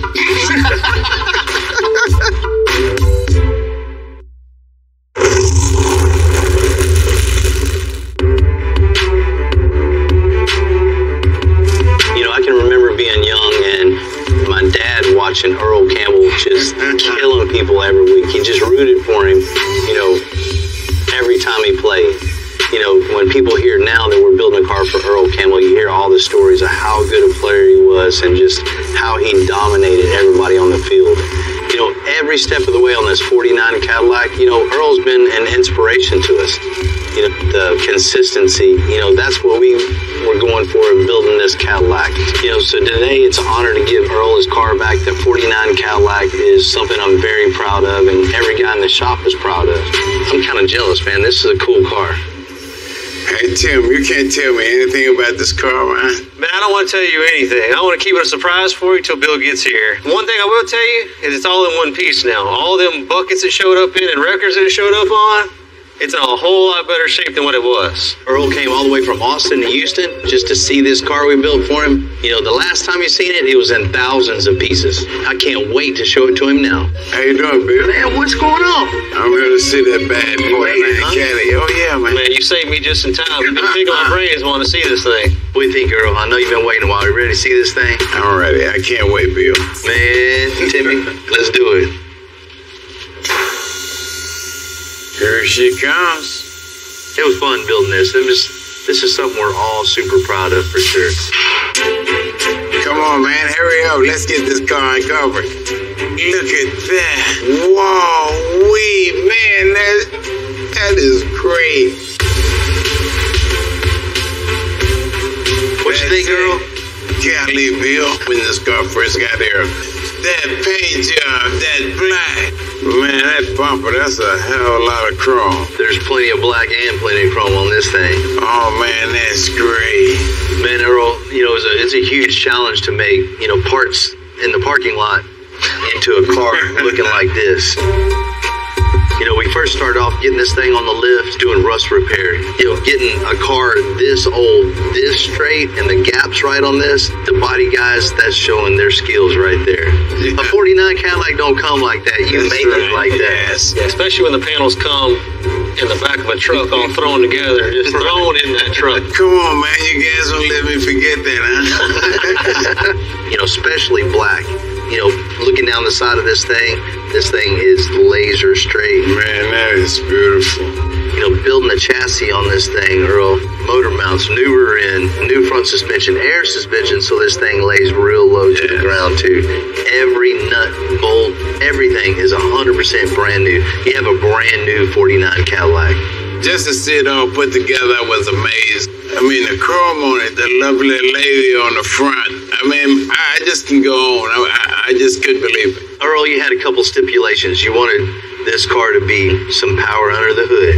That's right. We got something for you under there. Let's see.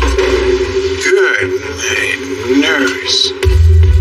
Earl, you said you wanted some power under the hood in this thing. The 454 LSX is the one for it. And burnt orange? Yep. That's great, man. Building all new firewall on this thing, all new sheet metal molded onto the fenders, new core support. John came in and just bead roll you a nice, cool panels in there. It's got the little Cadillac V recessed down in it. On the wall, man. It's unbelievable. Earl, when Justin was making the air intakes of this, he took a design cue from, UT mascot Bevo, kind of replicated the Longhorn on the Yeah, sure, you kind of see that's an intakes. Right? One of your honors in life was the Hall of Fame, so we wanted to make you a medallion here to hold the two pipes together. John machined us a deal. This is 1991 Hall of Fame with a little football on it. There's no mistaking whose car this is. That's right. Let's check out the interior of this thing. Wow!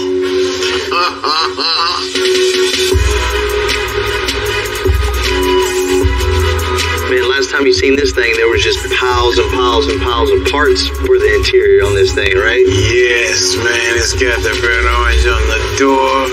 Man, we know you had to have that UT orange. We sewn them into the interior itself. All this is handmade by old John Burgess himself. Yes, he did a great job.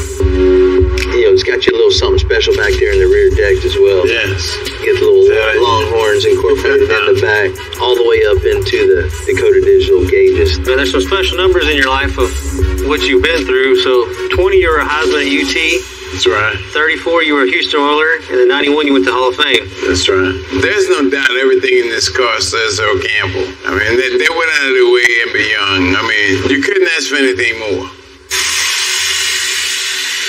Oh, man.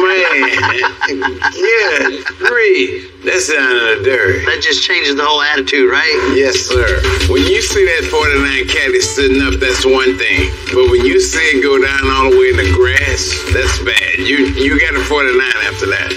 Try to make this thing as comfortable and as cool for you as possible. It's got 24x9s in the front and 22x12s in the rear. I never seen a rim like that before. That's one of a kind. I love it. What a beautiful car. I like your car, man. I'm happy it's mine. I'm happy it's mine. Thank y'all very much for what y'all done. You and your team should be very proud. The whole process from start to finish, it took some time. It was a labor of love for every guy. I can't thank my guys enough. And this is just one more example of us just, y'all ready to make some grandpas mad? Let's do it. This 1975 Bronco has a classic design. It's been through 2 ex-wives and still got to keep hold on it. Oh, yeah. This makeshift roof ain't gonna cut it. Man, that's the downfall of custom. It has never stopped. Always something to do. Always. Oh my God, Bill. Is that low enough or what? Dude. I'm Bill Carlton. I built my first truck when I was 16. And ever since, me and my guys have been out here creating with our hands. Building the biggest, lowest, baddest custom trucks and cars in the game. People don't come here for what they need. They come here for what they want. This is Texas Metal.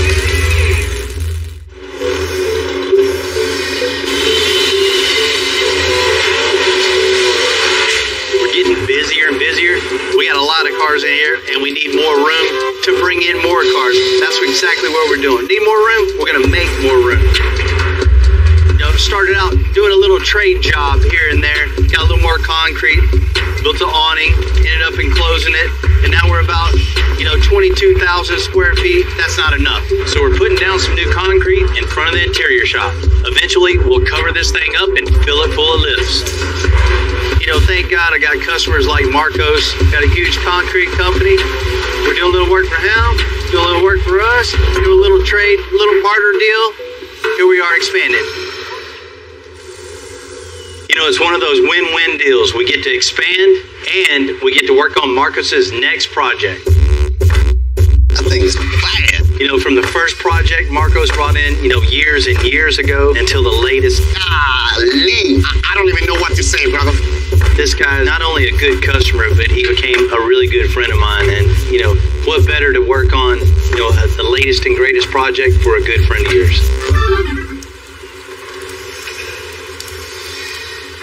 What's up, man? What's up, Bill?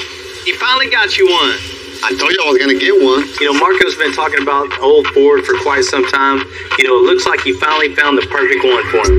This 1968 was the 4th generation of this F100. Older ones had a more rounded hood, but as you can see, trucks is as good a shape as this. It looks all right, but not good enough for me.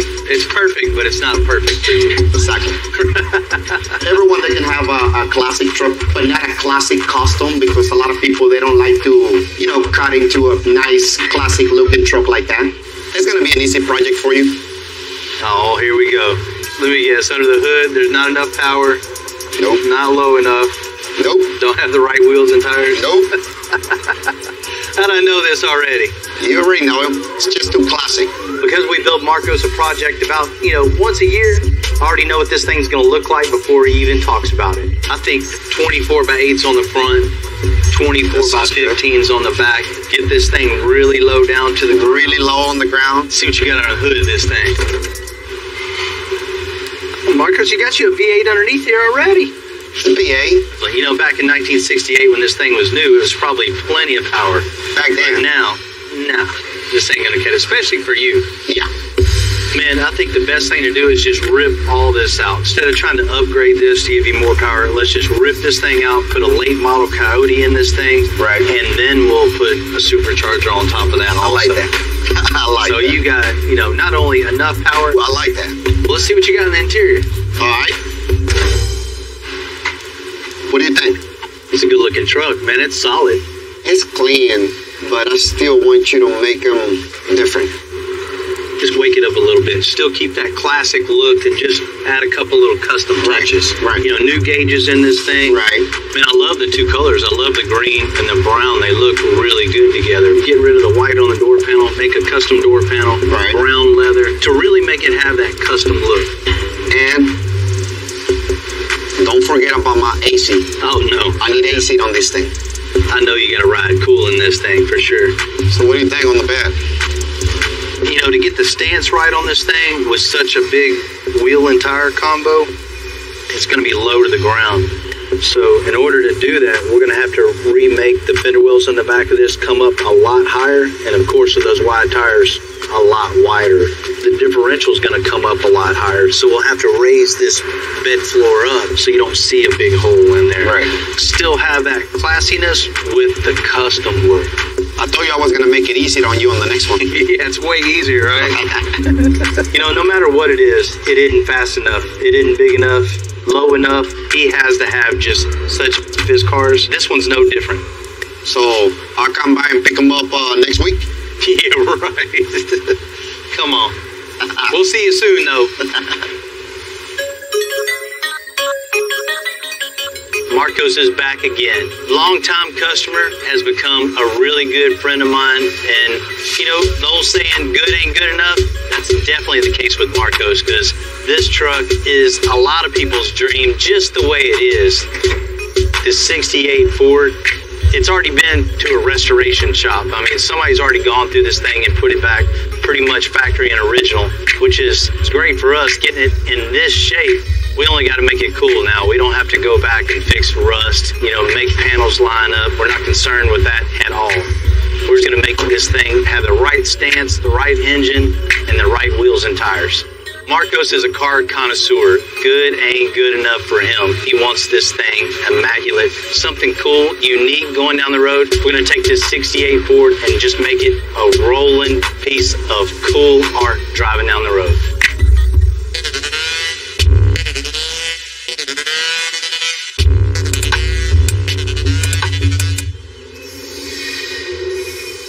I saw Marcos pull up there. Pretty much a perfect truck, right? That's a really nice truck. Real nice. So true Marcos fashion. You're going to take a truck that's already restored, already looks good, already runs and drives. He wants to cut it up and make it better. That's it.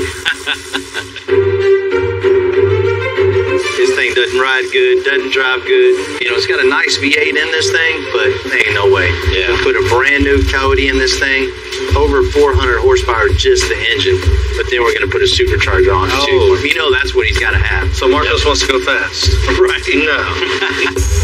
You know, we're going to make a brand new chassis, bumper to bumper, all out of rectangle tubing. So it's going to be super rigid. This thing, I go through the corners, you know, like a race car. Just getting running out front suspension is going to be a huge factor on this truck. This thing's scary to drive at 80 miles an hour.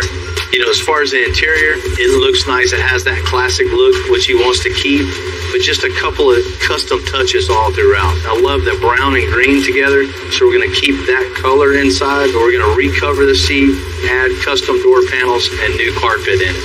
You know, of course, Texas, you got to have the AC in it, too. Yep. And to give room for those big 24s that are on the back of these things, we're going to have to build big, tall wheel tubs and wide wheel tubs. So what we're going to do is raise the bed floor in it so it matches the interior. Man, this is going to be like the grandpa that bought the truck brand new and took care of it all of his life and gave it to the grandson as a gift. And the next time the grandson comes to the house, it's laid out on the ground, big wheels, motor, all obnoxious. That reminds me of me when I was 16. My dad gave me a good-looking, perfect truck, the 83 Chevy N86, and I just tore it up. Oh, no. So he was mad at me. He's still looking down mad at me on that one. Y'all ready to make some grandpas mad? Let's do it. Ready?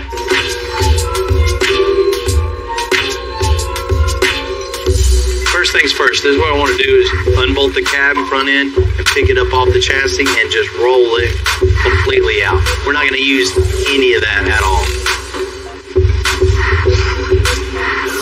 I just can't believe it's the last time it's going to be together. It being this nice. Man. Here we go. Let's take the bed off. Come on, Matt. Give us a hand. Ready? 1, 2, 3. Just take the bolt out? Oh, I see what it is. That's good, Tim. Basically because someone decided it'd be a good idea to weld the exhaust hanger to the bed structure. So when you're fabricating like an exhaust, you definitely don't want to put the hanger on the body. You want to go off the frames, because if you ever need to pull a bed, you have to cut the exhaust. But first cut, got that out the way. Let's get the bed off. Going down. 1, 2, 3. Gotta go down. Oh, all right. How clean this is, though, man. Can you appreciate that for a moment? It's not all greasy. It's not all dirty. It's nice.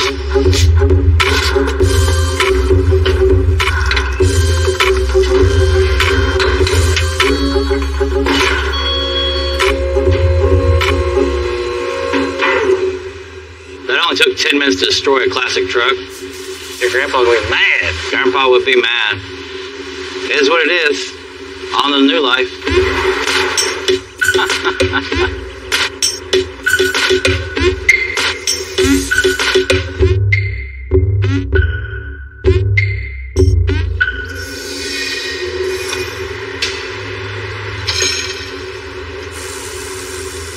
You know, other people's custom might look good from the top, but underneath, we got these have sheet metal screws running down through the bed, holding the wood down.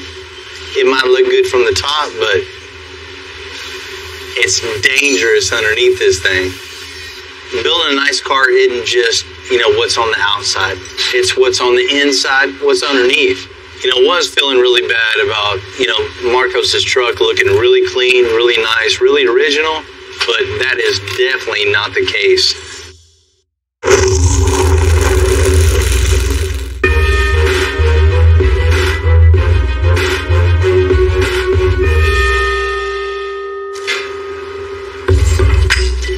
We're going to add a 5.0 Coyote to the 68 Ford Ranger. So we're going to build a custom chassis rigid enough to handle all that extra power. You know, in any project, you got to have this perfect platform. And that's exactly what we're doing, building a chassis for this thing. You know, this is going to be a major improvement for this old truck. The older chassis have a lot of flex and play, which, you know, adds to the longevity of the truck. This one isn't going to do that. We're going just total performance and ride quality on this. We're not worried about if the truck's going to work fine on the ranch 50 years from now. Not a concern. The very back with 8 inches, so it's a really weird shape. And if we're going to raise the floor up, might not do it like that.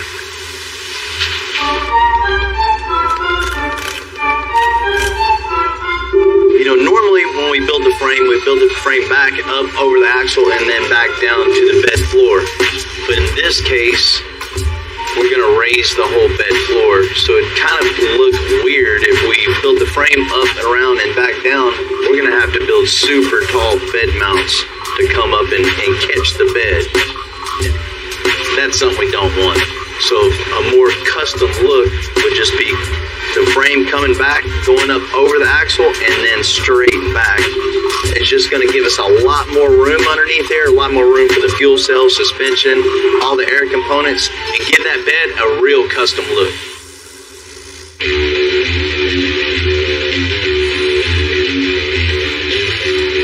Now that Bill's figured out the way he wants to build this frame, it's time to start cutting it up. Basically what we're going to do is make this 2x4 frame continue up at a 45-degree angle into the 2x3 frame. Then the bed will sit right on top of this. The thing about this frame, it's going to have a big motor in this. We're going to lose a little bit of depth in the bed, but we'll have more room for the big fuel cell and a lot more rigid frame that'll support all the power we're going to put to those big wheels. Now we're going to come on the bottom side. We're going to use these tubes to brace the bottom. So hanging out that far, you kind of like a cantilever, and it'll kind of be trying to do this stuff when you put pressure. So what we're going to do, we're going to put some tubing here and go up into the frame. It's going to transfer all the weight into this tube here. You're not going to bend that frame. So the key here is form and function. We want to make sure everything works and it looks good. All these braces do something.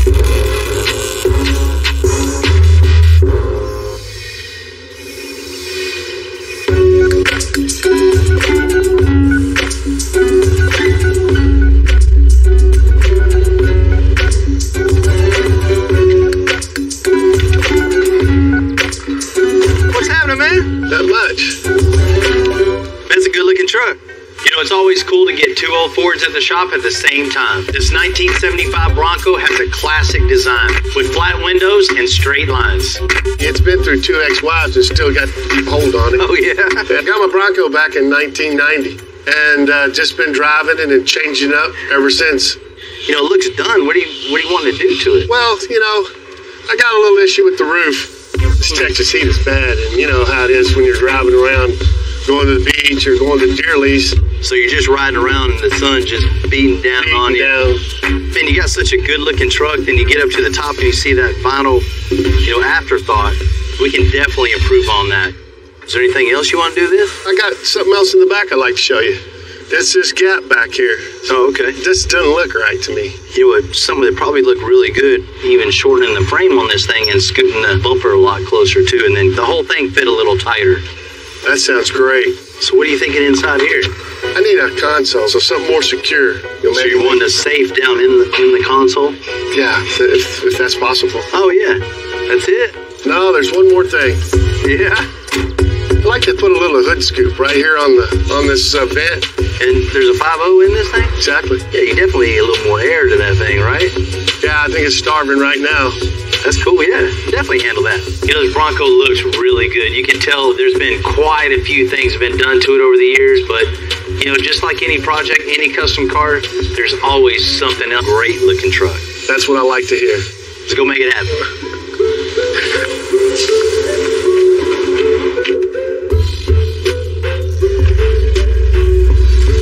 It's always nice when a customer keeps an old car alive. This thing's been around and around and around and around. It's been through many different hands, and it's good to see, a customer really appreciate what they have and just, keep adding. That's what's cool about old projects like this, and, an owner that has passion for these types of projects. There's always something else to do to it. You check 10 things off the list, there's always 10 more things that you can do to it to make it even cooler. So now this Bronco's life is in our hands. I'm gonna get a few guys on it to really fab up some cool custom touches. I'm a betting man, so I bet this thing is gonna be back within a year with a whole new list of things to do to make this Bronco even cooler. What up, fellas? Oh, what's up? It's a good looking Bronco. Man, it is. It's cool. This guy's had this thing for quite some time, just adding and adding. It's been an ever-evolving project. Man, that's the downfall of custom. It just never stops. It just keeps going and going and going. Always something to do. Always something. That's exactly what can really help him out. One of the things that isn't cool is the roof of this thing, right? This flimsy little makeshift roof isn't gonna cut it. You do 70, 80 miles an hour on the road, that thing might slap you in the face. Or fly off and slap somebody else behind you in the face. So, want to take this thing off and build, a custom roof for this thing. And the other problem is when you go park this thing somewhere, there's no way to lock everything up. So he wants to be able to go into a store and leave whatever in it locked up. Guns, pistols, knives, whatever. He wants to be able to lock it up. So we need lockable storage for the console. And I don't know if you've seen on the back of this thing, it's got a big gap in between the bumper and the body. It doesn't look right. It's definitely not custom, So we're gonna cut the back of the frame off and suck that bumper away in and make it look good. Make it look right. One more thing he wants, just that one last thing you wanted, is a custom air intake on the hood. Something to grab that air and force it down into the engine. More air, more power. That's it. That's it. It's never just one more thing. Yeah, never. Oh, he's definitely going to be back with another list for sure.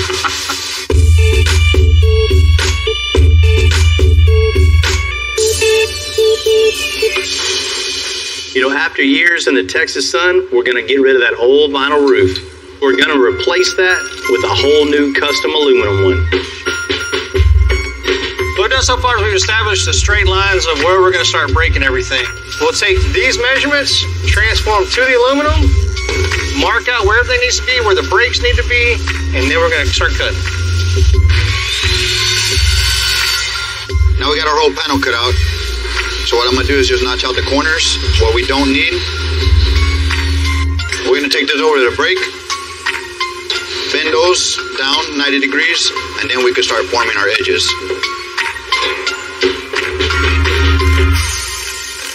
So now we have this up here where it kind of needs to be. We're going to make a front piece and a back piece.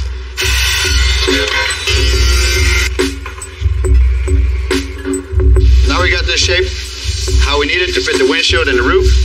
I'm going to clamp this to the front of our roof, tack welded. Now I got this stitched up to the roof. Now we can make our corners. Man, this aluminum roof is going to be a whole lot nicer than that rag top he had. You won't have none of that wind noise with it flapping while you're driving down the highway, or even out real handy in these Texas summers. Keep the whole interior of this truck in the shade at all times. Style and comfort. What more would you want?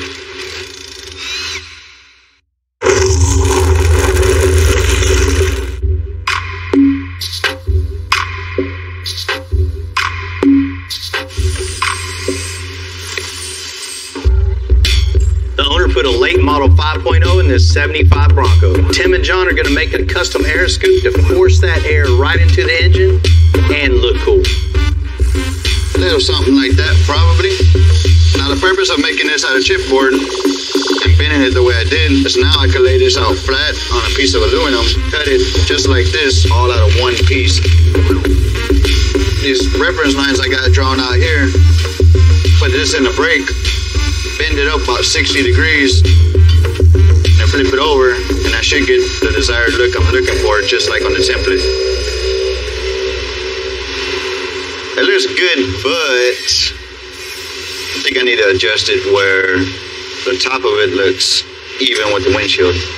Yeah, you got the windshield lines going straight, and the hinge is straight.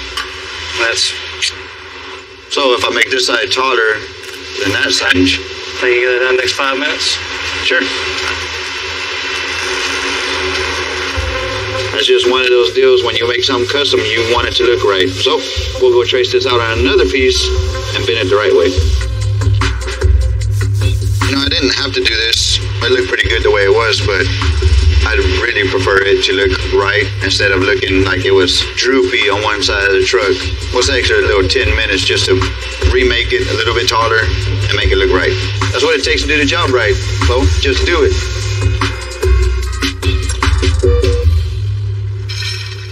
How's that look, buddy? That should do it. Now you can see with a little extra time, now it all looks straight, matches the windshield real good. Now it's just time to weld the backside.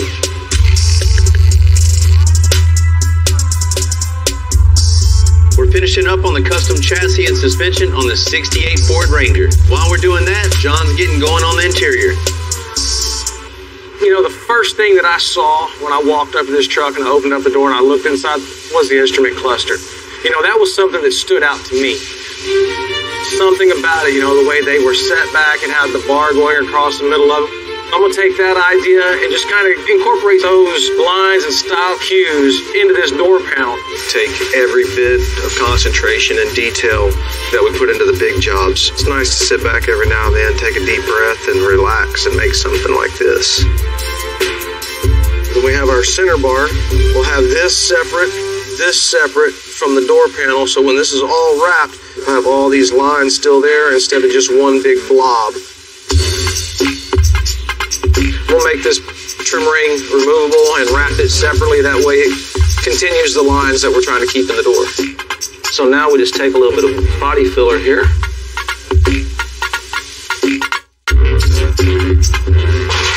All right.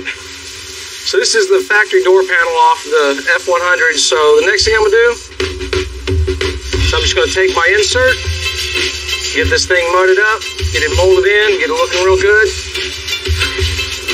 Well, you know, we kept it nice and simple, so everything will have one nice cohesive flow. Now that I'm done with this, we'll have to wrap up the kick panels. I gotta start using words like cohesive. Man, I like that word. Cohesiveness? Man, I like that. You know, when you get bored and you want to read something, the dictionary is where it's at. The back half of the chassis is mocked up with the correct wheelbase. So I got the cross member in, got the height of the cross member correct where we need it at. Now we can start building the rest of the frame. This engine is so wide, I have to make sure I get the frame rails on the cross member wide enough for that engine to fit in there. I'll take the measurements off the frame, put them on the table, calculate what I need on this, and I'll take what I built on the table and put it on the frame. The cross member side is 3 inches tall, the frame side is 4 inches tall. So what I'm gonna do is slice this down on one end and make a taper. And that's gonna give us a 4-inch by 3-inch tapered tubing.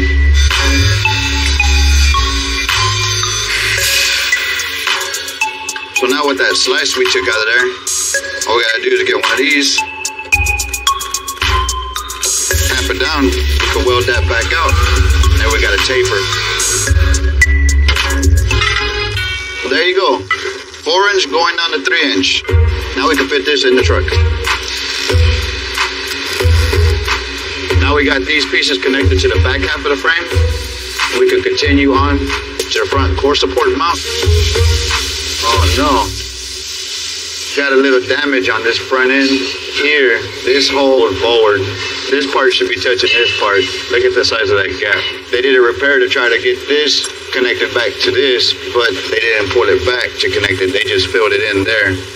So I'm about to cut out this repair off that they did to close that gap up.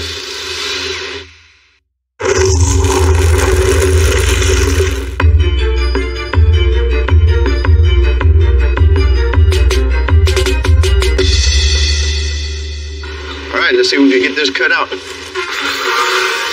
Wouldn't you know it, John found some damage on the front end of the 68 Ford Ranger. You know, whoever repaired this kind of had it figured out, but didn't put it back where it needed to be.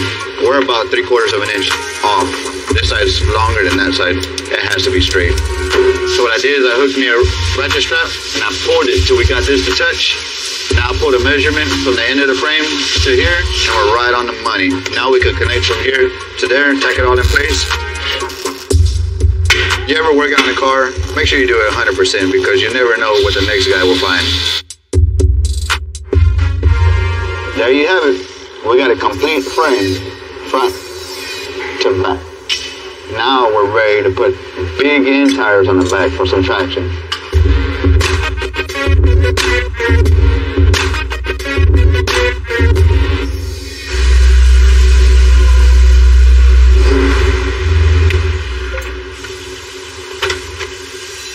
It's going to be a fun one.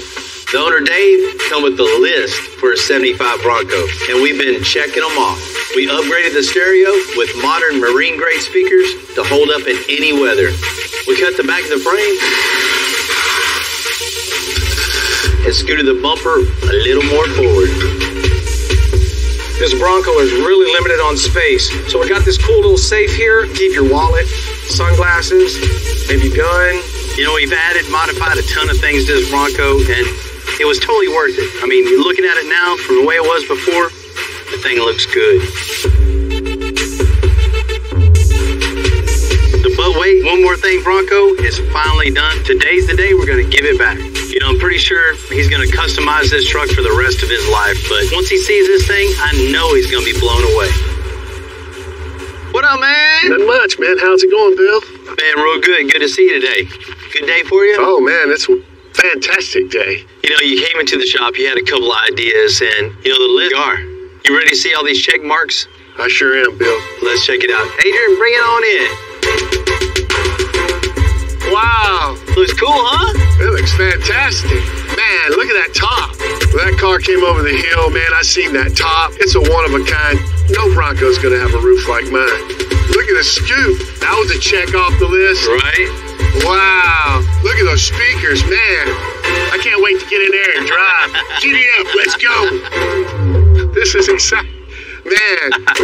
Adrian, what's up, man? What's up? What's up? How's it going? You know, Adrian's new to the shop. He's been watching this thing being built, and, you know, he's a Bronco enthusiast. He just had to come down and drive this thing. It's not like a Ford Bronco, is it? Yeah, man. Broncos have always been my favorite. Can't wait to get in it and drive it myself. One of the first things you see when this thing's coming down the hill at you is that little air scoop, right? Grabs that air and forces it down into the engine. Not only does its job, it lets people know you got something a little more than factory under the hood, right? Exactly. Gives it that room.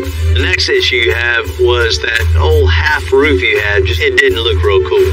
Didn't look cool at all, but that looks like over the top, man. And the way you mounted the light, it all matches. It all comes together perfect. Lets everybody know you got something cool and custom going on there. You know, from the roof all the way sticking way out back.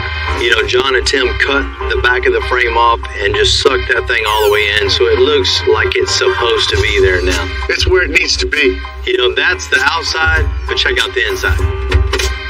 Wow, man, you did hit it over the top. Then you see new speakers up top. You got your 4 speakers in the back. The old stereo in this definitely wasn't going to cut it. But now, old Dave can drive down 80, 90 miles an hour and not have to worry about that wind noise. You can definitely hear this. And you finally got a place to put your gloves, too. All right. Lockable glove box, gun safe, lockable console. You know, your wife can put anything in there. You can put anything in the console and not have to worry about it. Everything I'm seeing right now is just absolutely perfect. The roof, the lighting, the sound system. I can't wait to get on the road just to show it off. Man, it's fantastic. I can say she's truly completed now. But there's always another list. You were just about to say that? I don't believe you. But as of right now, it's good. I'm totally satisfied, Bill. You hit it right over the top.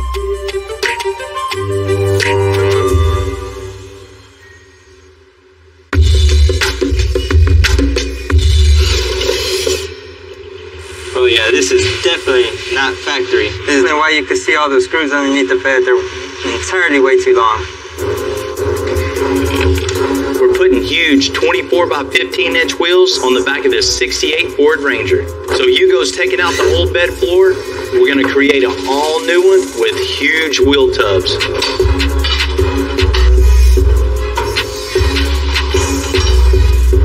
All right, so we got the bed on the truck. Marcos wanted a flat wood floor. So we built the substructure. The wood's gonna sit right on top of this. Next thing we're gonna do is put the bed sides on here. Then we'll be able to come in and put the wheel tubs, everything else through the middle of it.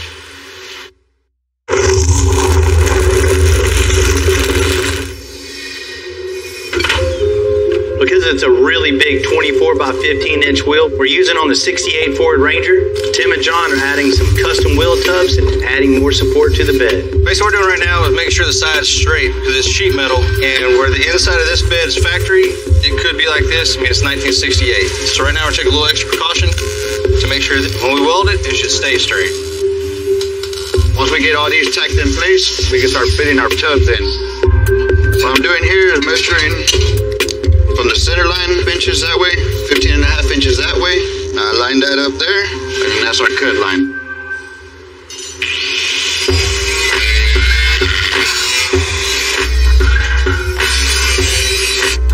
So in the back we're running a 24 by 15 inch wide. So to make that, we gotta make a tub that goes over a 24 by 15 inch wide tire. I'm gonna take a piece of chipboard and make me a template. Now we're gonna transfer this template to the sheet metal, roll it, put it on the tub. So what we wanna do is make this tub look like it's one piece, like it was never welded together. I'll jump around, tag it, and then grind it down. It look like one tub and it was never cut in half.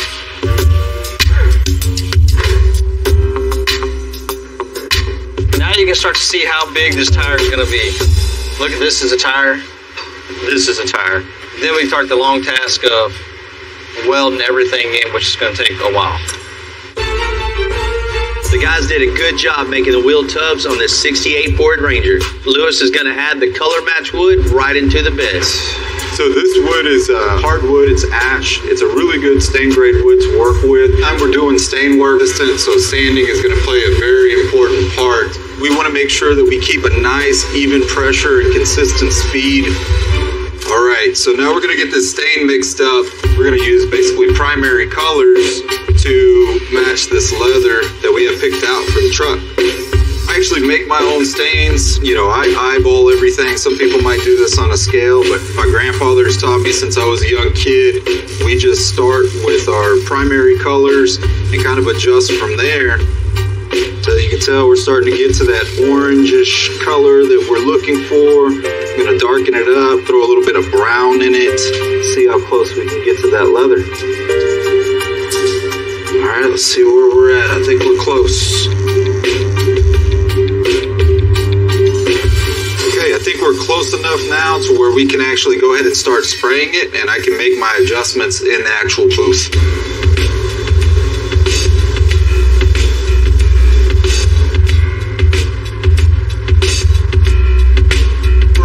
Right now, so the beauty of this is we can keep going over it until we get a lot closer to this leather color that we're looking for.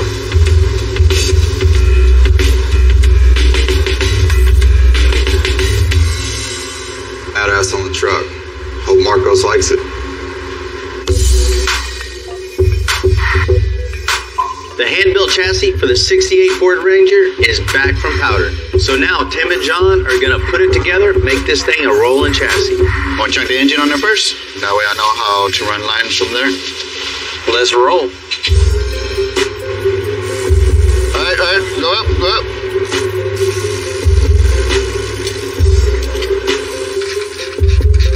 Yeah, a lot of people don't understand the amount of work when you build these new chassis, but the metal work's the easy part. Putting it flat on the ground like we're doing, you're limited in the amount of room, because steel to go in here, we have to put a bunch of brake lines, fuel lines, wiring harness, and a drive shaft. Everything's crucial. I mean, the exhaust is going to take up a huge part of this, so you can't get enough stuff close to the exhaust. It's going to get hot. You kind of got to pick your poison and pick out where you're going to put what first. And over time, we've just learned, placement of this or placement of that's worked best for us. So it was just all about space.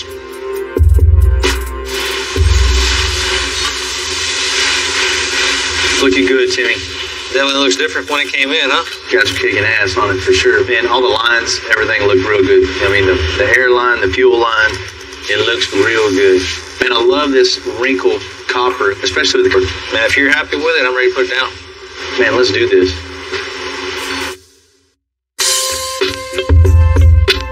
John, one of the things I hate the most about custom work is, sometimes you run across a job that somebody else had already started and you run across somebody else's shoddy work. I'm with you on that 100%. You're gonna sweep the floor, sweep it up right. Don't make you a pile and then brush it under the table, under a toolbox. That ain't doing it. Somebody's eventually gonna find it. Mm-hmm. The first thing you do when a car comes in is look at the chassis, look at the suspension, and there's some stuff that I wish I've never seen. Right. And you have to fix that too. Man, that's just snowballs and just sometimes you don't like what you're doing, but you have to do them, and you have to do them 100%. Even if the person knows no one's ever going to see it, or maybe no one ever will see it, they know if the job's done right or not, right? Yep. You know what you did, and we found it.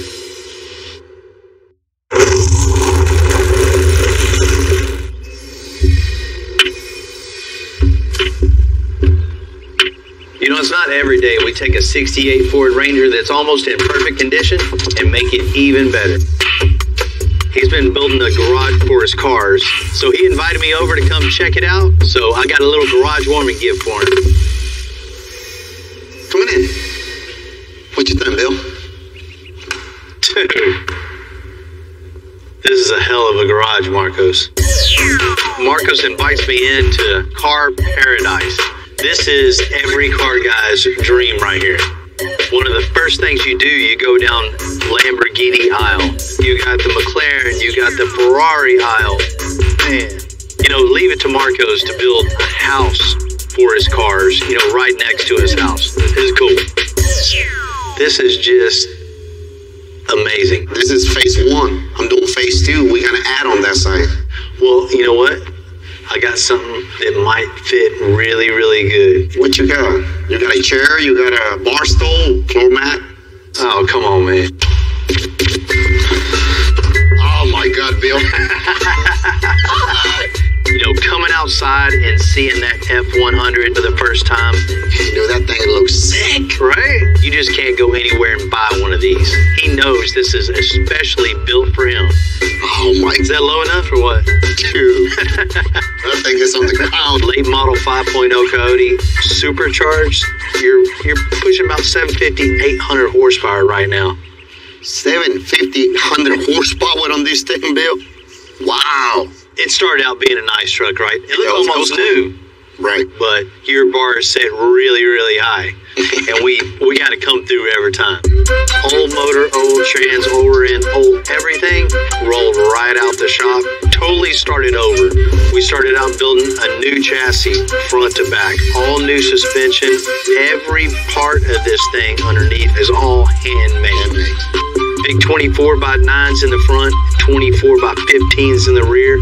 Nice. 2 big, wide black marks wherever you go. That's what I like. I like the black marks. Marcos, you pop that hood, you see that wrinkled copper powder coat. It just ties everything in together. You know, it's all about the little details. They make customs, different from anybody else. That's it, man. Check out this interior, man. Holy crap. John and the guys really got down and, built the kick panels. I see that. Carpet Looks in good. there. Oh my God, look at the carpet. Right? It looks good. Just ties everything together. Freshen up these door panels. Just brought in a little feel, but it looks custom. The carpet, it was like, guys, you can see some of these cars that I got right here on my main cave. I don't even got the details that I got on this thing. What do you think back here, Marcos? Look at how wide these things are, dude. This isn't just for looks either, Marcos. The wheel and tire itself is 16 inches. Wow. And to get this all the way on the ground, the wheel tubs come up that far. There's no exaggeration here. This is what you have to get this thing all the way on the ground. It looks so smooth, so clean, like a piece of glass, like a piece of art. Right? The wood that was in here, there was no saving that. We had to come in, put brand new wood. Still gives it that classic feel. Right. But that is nothing but custom. It's amazing what you guys done on this thing, dude. I really appreciate that. The best thing about all this is that that it's all handmade. Every single detail that they did on this truck, it basically fits with that intention that it can make this thing one of the kinds. You say you want a cool truck? Oh man, this is it. That's exactly what I had on mine when I brought him to you, and basically you made my dream come through. I got really, really special place on my garage for. I think every guy comes into work and busts their ass every day on Sunny Drive, makes things happen just like this truck right here, and I can't thank them enough. Lifted up, I see air brake suspension. That's the name of the game around here. Now we can really start letting the creativity and the fabrication all come together. Did a lot of work on this 2006 Kodiak already. What else does he want now? He wants to put an extra wheel and tire in the back. One wheel, there's going to be a problem. So the structure's going to be there. The flow, it's going to look like it was made like this. Oh my God, Bill. I'm Bill Carlton. I built my first truck when I was 16. And ever since, me and my guys have been out here creating with our hands. Building the biggest, lowest, baddest custom trucks and cars in the game. People don't come here for what they need. They come here for what they want. This is Texas Metal.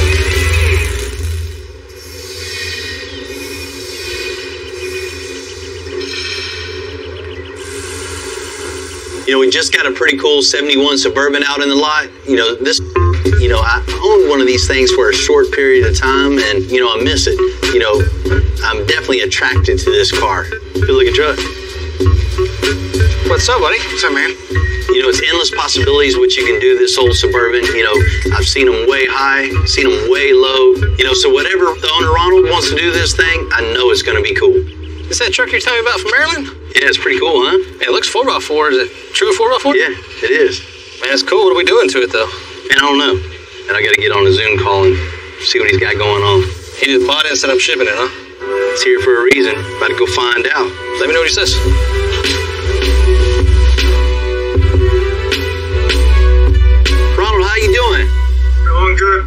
been excited. Just got that Suburban in, man. That thing it's nice. It's cool, but it needs to be a little bit cooler. Oh, definitely. It needs a touch. I mean, you've seen it. It needs some loving. So it's here. What are we doing? I see it lifted up. I see air ride suspension, new tires. I see it pulling a nice airstream down the road and looking just incredible. Heck yeah. It's four-wheel drive, so I'm not the kind of guy, I don't like going low, but, you know, I do want it to go up a little bit, and I want the stance to be cool. So you're maybe something worth aired up from there? Maybe a little higher than where it's at right now. Does that sound like it'll work? Absolutely. I just want it to blow people's minds when it's riding down the road. That's the name of the game around here. Whatever you can do, get that thing right. It's going to be a camping vehicle. I'm going to ride it. This thing ain't going to sit in the garage the rest of its life. It's going to be out there riding around. I love hearing this. You know, not only get to build a cool truck with cool suspension, it's also going to be on the road and actually being used on a daily basis. What I see on this thing is just taking out the old suspension and just putting brand new 4-links front and rear on this thing, lifting this thing up and just riding with air suspension incorporated. You just want something that when you're driving down the road with that travel trailer behind you, people beside you can just see the moving parts of the suspension. I want them to be able to see it. Yes. Yep. New wheels and tires on this thing, you know, some nice shocks, you know, big brakes. That's going to be a good looking cruising truck, especially with your trailer behind it. Maybe even put a little music in it too. I want to, you know, it doesn't have to be crazy loud where, you know, I'm waking up the trailer park. I want a little bit of sound coming out of that Suburban. So you got it, man. We're going to take care of this thing for you. I want this thing to be beautiful. It might be a second trip, you know, after you get this done. I don't know. Absolutely. You know, phase 1, no problem at all. We can get this thing on the lift, get it tore apart, and get that new suspension built. At any point, you can bring it back, you know, and then we'll start phase 2 to take it to that next level. Sounds good. You know, we love working with our customers, no matter, you know, if it's a one lump sum build or if it's spread out over many different trips. You know, if it goes and comes and goes and comes and goes and comes a few times, it doesn't make any difference to us. We'll be there all the way of building their dream truck. I'm ready. I mean, I've been wanting to do something like this for a long time, so. You know, I'm really excited on this thing. This thing's going to be really, really cool, and I can't wait to get going. You think you're excited? Man, we'll talk to you real soon. All right, sounds good, Bill. All right, bye. You know, these 6th generation Suburbans are really popular and really sought after. It's unique. It's something you don't see every day. You know, this truck's going to be built in phases. No problem. Who knows how many phases this thing's going to go through, but, you know, the first phase is always the most critical. That's when you really get the creativity started. You build upon that creativity, and it leads to a bigger, better produce. You know, once you put the shoes on, you're like, man, I need some new pants. And then you put the new pants on, you're like, gotta have a new shirt. You know, you gotta make the whole outfit complete. You know, that's what we're gonna do right here, is just customize this thing step by step, piece by piece, till this thing looks 100% and 100% custom.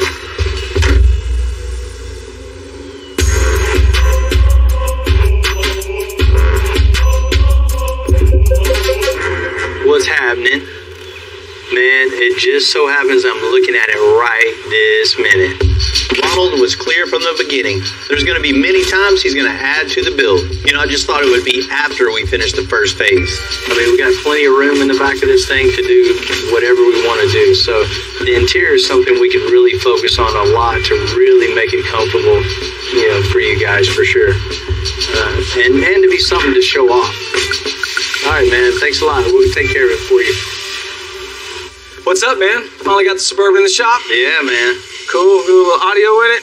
Get this thing in and out. Well, that was the plan. The little audio. That's not the plan now. Plans changed. Yeah, I just got off the phone with the owner, and, you know, I guess he slept on it a little bit. He got bit by the bug. He wanted a little upgrade. Well, we've got a lot of real estate in here to upgrade. Man, there is. There's a lot of room in here. Well, sometimes it's easier to just do it all at one shot than having to go back and forth with it. It's like, it's there, just do it. Right. First thing we're going to do, new interior. Everything in this thing, we're going to change. He wanted new audio, But now he wants new seats, headliner, door panels, and even more audio. Sure we can make something like that work out. I know we can.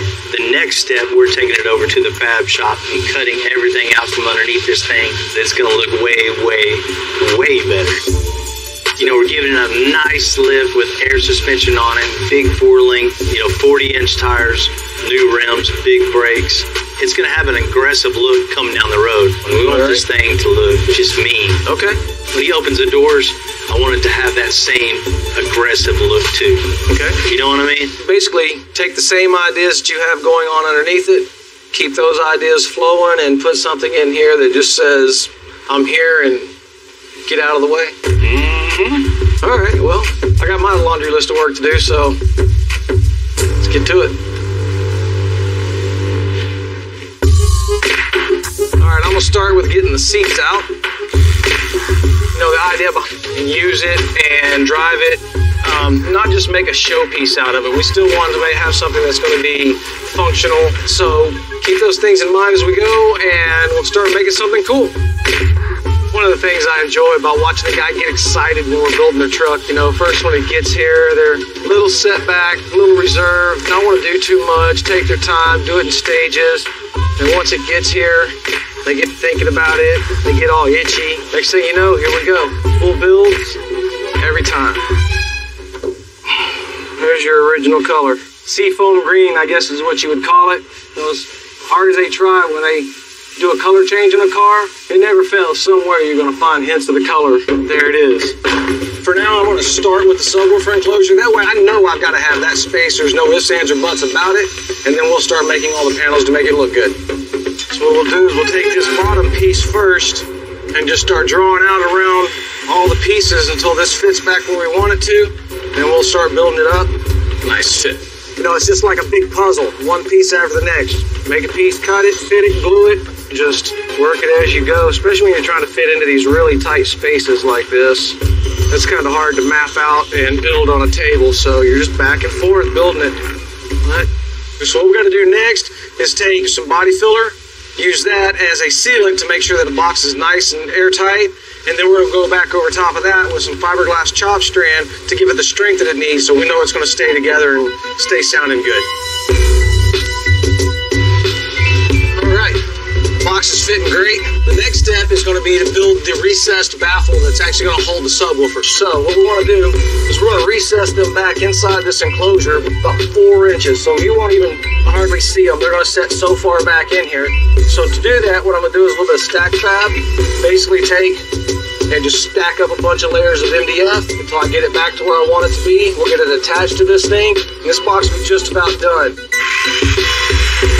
So what I did to get the angles and stuff on the baffle is I just kind of went off of the angle of the back door. The back wall has an angle to it. We got the same angle on the box, so we're just going to kind of follow that angle forward just so everything flows together.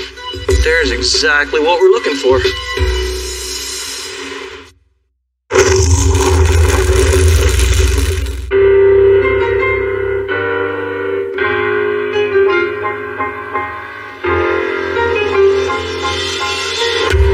There's a lot of real estate inside this 1971 Suburban, especially when bigger boxes in the back.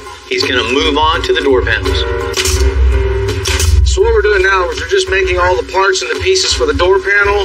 Since we have 4 doors, all of them are going to be the same. So once we make one, just repeat it, duplicate it, mirror image it on the router. That way we can set them all up and work on them all at one time and get the process done a little bit faster. We got the bottom section where the speaker's going to go. What I want to do is I'm going to take this top line here, instead of it being just flat, I'm going to put a curve to it, and then I can round it over. It just takes the blockiness out of it and just gives it some character and some life instead of just being stuck on the door and flat. So what I'm going to do now is I'm going to use this scoop bit on the router to give the inside opening a profile and the outside edge a profile. Once that's done, then we can take it apart, put it on the machine, and reshape it and give it a whole completely different look. Sometimes in order to make the ideas and designs in my head, I have to make a one-of-one tool. So I went ahead and made my own jig, my own sled here that's going to create an arc in this piece that is going to give it some dimension and depth. It's a little bit extra work, a few extra steps to take, but That little extra touch really stands out, puts the craftsmanship into it, and really makes something that's one of a kind. All right, so you can see this one, it has shape to it and dimension in both in this direction and in this direction. The next thing to do, attach it to its base. This thing's ready to do some body work. I've done similar things to this once or twice before, but you know, every time you do it, it's always something different, which really is what makes it so much fun. That's what I enjoy about it. I like the creative part of it and the problem solving. You can kind of see the whole door panel starting to come together here, all the pieces. We'll have our speaker set down into this pocket here, and then we'll have our armrest up here.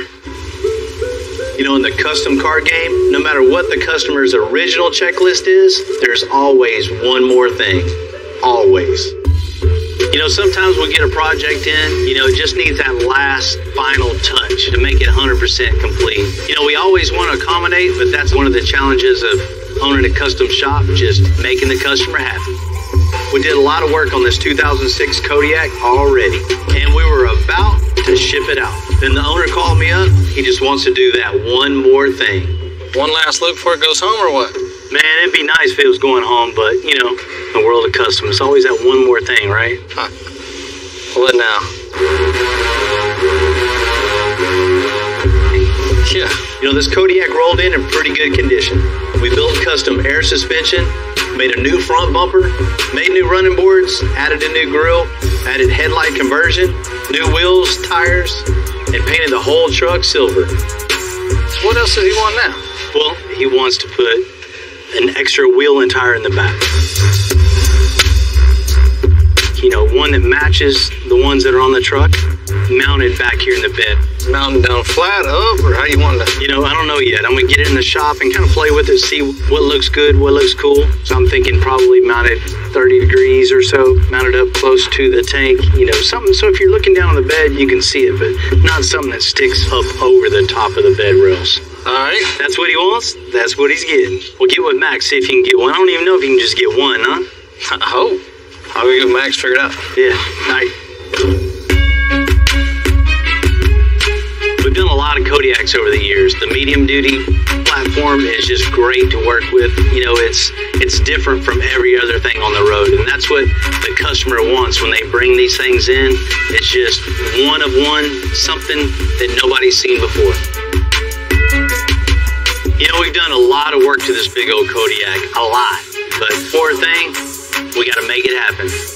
You know, sometimes when a customer comes up with a last minute idea, you know, they haven't been around for the whole creative process. So incorporating their last minute idea into a project that's already been built, there's a few little challenges comes with that. You just don't want a little spare tire stuck in the back. It looks like a sore thumb just out of the blue. You want something that just all flows together and look like it was all thought about from the very get-go.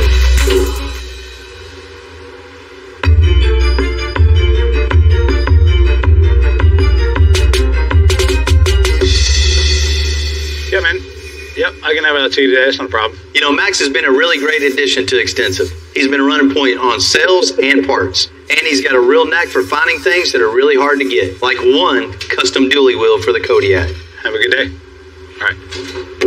Hello, Timmy. Just the person I need to see. Uh-oh. I need a favor. Well, what kind of favor? I need another wheel. For Kodiak. You have 6 wheels. I thought the truck was done. Bill walked out there and did the old pat on the shoulder and told me we had added some more stuff. Okay. The guy wants to be able to travel across country and he wants a full-size spare. We're in a shop where we do higher caliber builds. Parts, everything's usually custom made, so we have to fabricate them here, or we have to source them from the right people to get them on time. So 4 wheels, not a problem.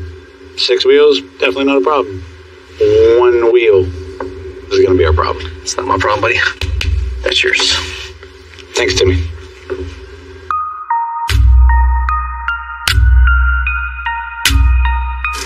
You know, there's no such thing as a stock 7th wheel mount, so we got to make one. We got to make this 7th wheel mount rigid enough to hold this big, heavy wheel.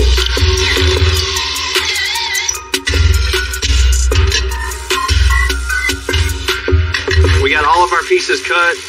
We should have all of our angles right, so We got our spacer that simulates the angle of the wheel. We got our smaller spacer in the back, so we got a little tilt to the wheel. So when you look down into the bed, you'll be able to see that nice displayed wheel. So I'm gonna start putting the pieces together real quick. We'll tack it all up and we'll see if it fits.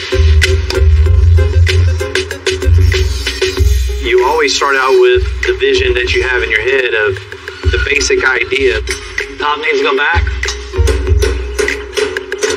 You know, once you start building it, you don't want to get dead set in your ways. You want to improve every time you build something. So even if it's something to just building a wheel holder, you always want to think of different ideas. And you know, usually those ideas keep us way behind schedule.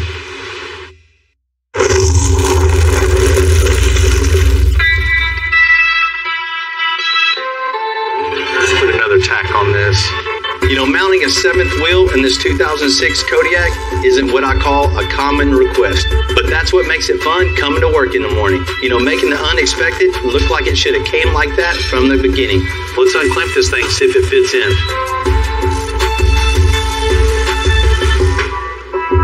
So we got to cut that off so it don't hit the wheel, huh? Just mark with a soapstone, and we'll just weld it up and grind it from there.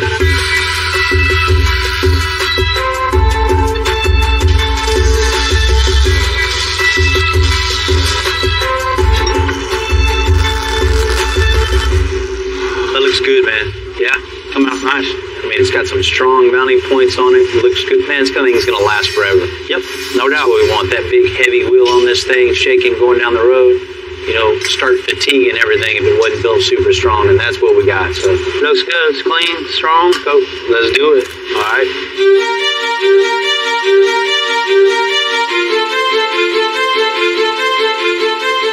While John and his team are finishing up the interior, we're rolling the 71 Suburban right into a bay so we can get started on that brand new custom air suspension lift.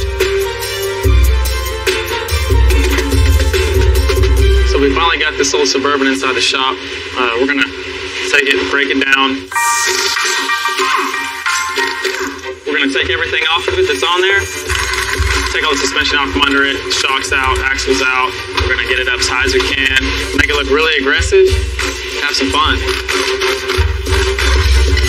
So the advantage to working on an older vehicle is that they're a lot more simple. The disadvantage is everything's froze up and a lot harder to get off and loose. If you've got the right tools, some rusty parts won't stop you. Finally got the front off, completely disconnected, all the hardware and everything disassembled. Time to move on to the back.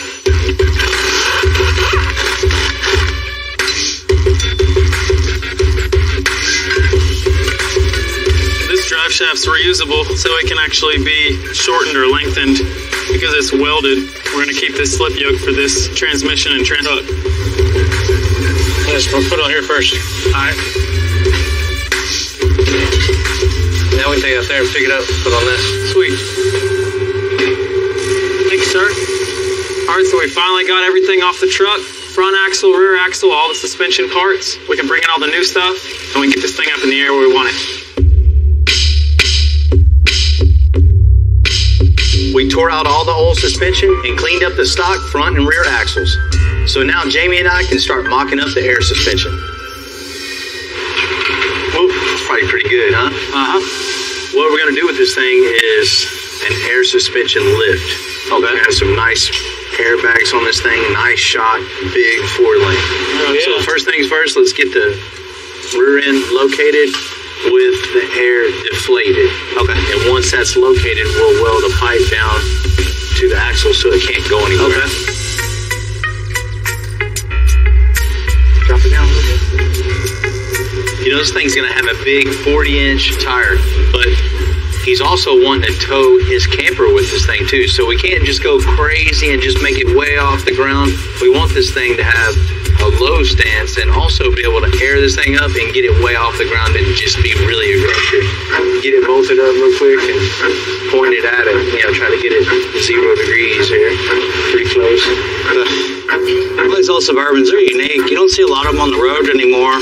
Everybody wants a short wheelbase, you know, fleet side, but Not too many people build these Suburbans. That in itself's pretty cool. I mean, think about during the flood, how many people would have loved to have one of these and put all your stuff in it, not get nothing wet. I mean, it's got multiple uses for something like this. I'm actually looking forward to building it. Scoot it back a little bit. Let's see what you got from center to here. 20 1/4? That's on the money, 20 1/4. So we got everything 100% level, 100% true, square. The rear end is located exactly where this thing needs to be. So now we can start building our 4-link from the axle all the way up to the frame. Man, we can run a string line. I think I can shoot one straight all the way back right underneath the axle. Let's just drop this thing down. Then we can hold a string line here to the center of the axle and get it parallel with the frame. Then we can measure it right down here to the center of the string. So we know center to here where our measurement's at. Let me hold this real quick. Go down, Tim. A lot more of the front axle is to get it perfectly level with the back. So when you let all the air out of the suspension, this truck still sets level, even though there's, no air in it. And then you air it up from there. Then you got a perfectly level truck as it's going down the road. Like I'm kickstarting a Harley over here.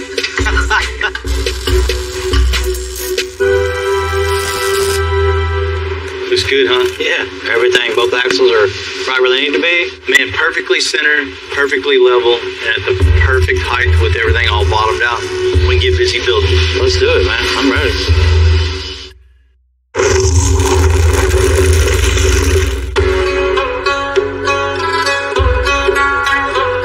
We've lined up the front and rear axles on this 1971 Suburban for our custom lift. And now we can get to building it. One of the major pieces of a custom lift like this is the hanger. The hanger needs to be super strong, and it serves many purposes of locating where the pivot points are in the suspension so everything articulates and flows together, rides right, doesn't bind the drive shaft up. There's a lot of importance in locating the hanger in the right place and the distance in between the two pivot points. That reacts, driving on the road 90 miles an hour versus off-road. There's a lot of little intricacies in building a hanger like this, and you got to add some style to it too and make it cool. The next step is just going to burn the hanger pieces out. What up, buddy? What's up, man? Here we go, man. So I need to build these hangers. So make these at 1/4 inch so they're super strong, and we'll box it all in. I got it.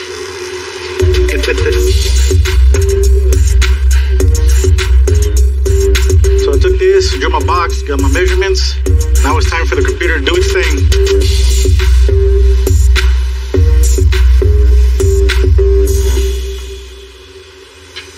Okay, now I'm just cleaning up these rough edges, punch these holes out, and take it over to build.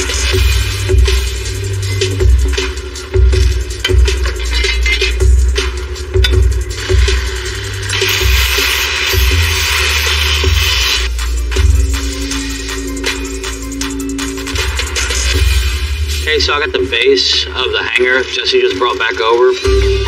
So I'm gonna go ahead and mock everything up. So I'm gonna go ahead and put my plates to box everything in to give it the strength. It's real early in life my grandfather had given me. Then I went to taking stuff apart, like everything. I remember my mom bought me an RC car.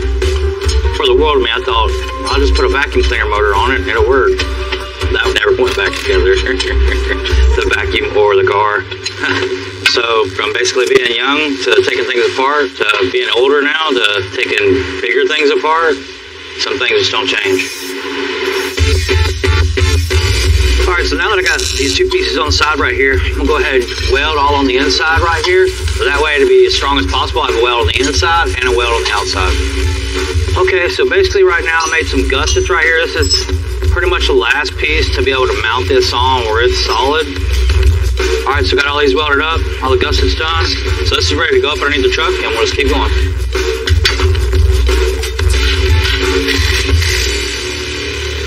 We got our hangers made. The next step on getting this bad boy all the way up and down is building the 4-link from the hangers all the way back to the rear end. making our 4-link bars, so we want everything 100% true, square, both sides. So what we're going to do is make a little parts to be exactly the same length. So when we mock up one side, we're going to use the bars to mock up the other side. So our bracketry, everything is 100% true and identical. Okay, so I got the link bars welded up, everything's cleaned off of them. Now it's time to go ahead and bolt them up, get them on the truck. We got our bars 100% true with each other off our jig. By using the 4-link bar, that tells us exactly where our mounts are. So everything else is 100% square, so that lines all the bars, all the brackets, everything up 100%. Now all we got to do is tack it on and keep rolling.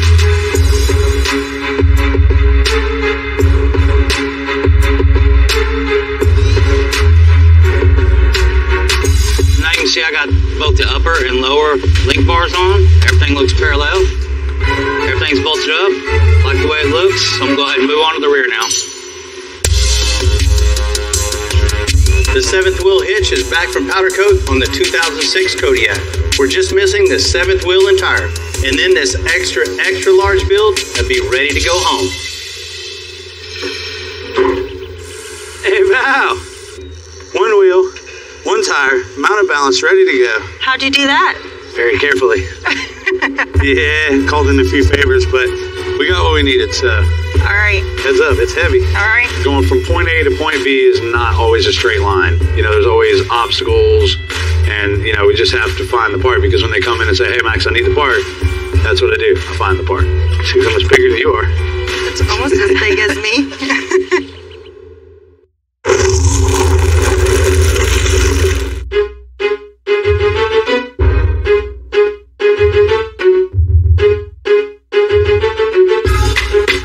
Always loved Kodiaks. It goes all the way back to 2006 when I had my own.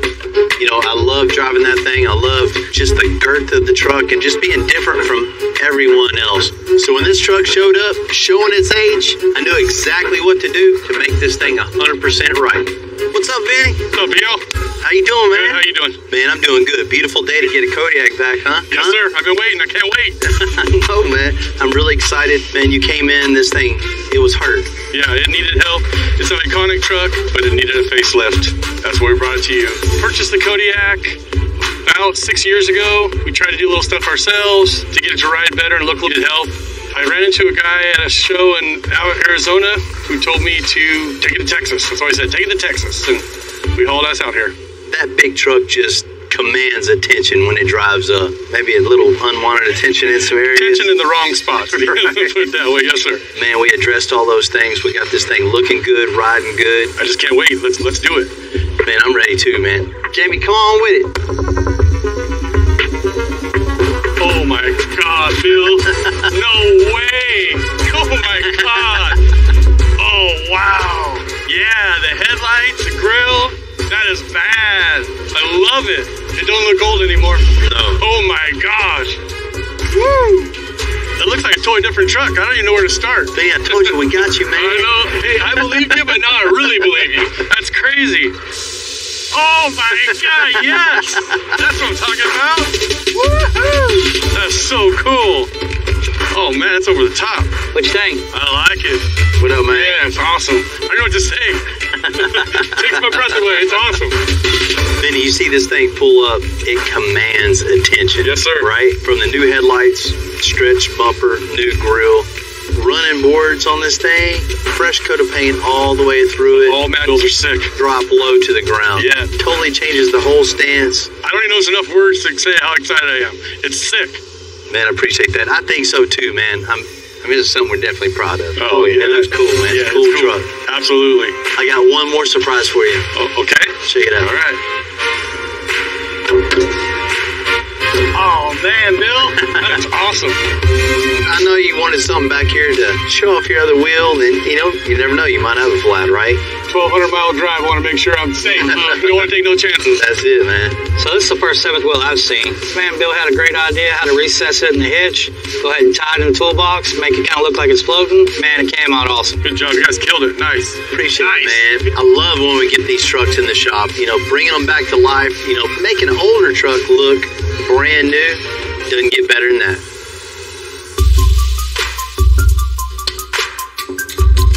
The 4-link is done on the 1971 Suburban's custom lift. So now we can get to building the bag mounts, the point off of which the airbags will attach. Turn it all the way one way and then back to where you're at, and then all the way the other way and back to where you're at. One last thing we got to do before we build the lower bag mounts is our steering. So we need to build our steering cross-link and have all that, the steering and the lower bag mount, and plenty of room for the bag itself. So last thing we want to do is build this thing again.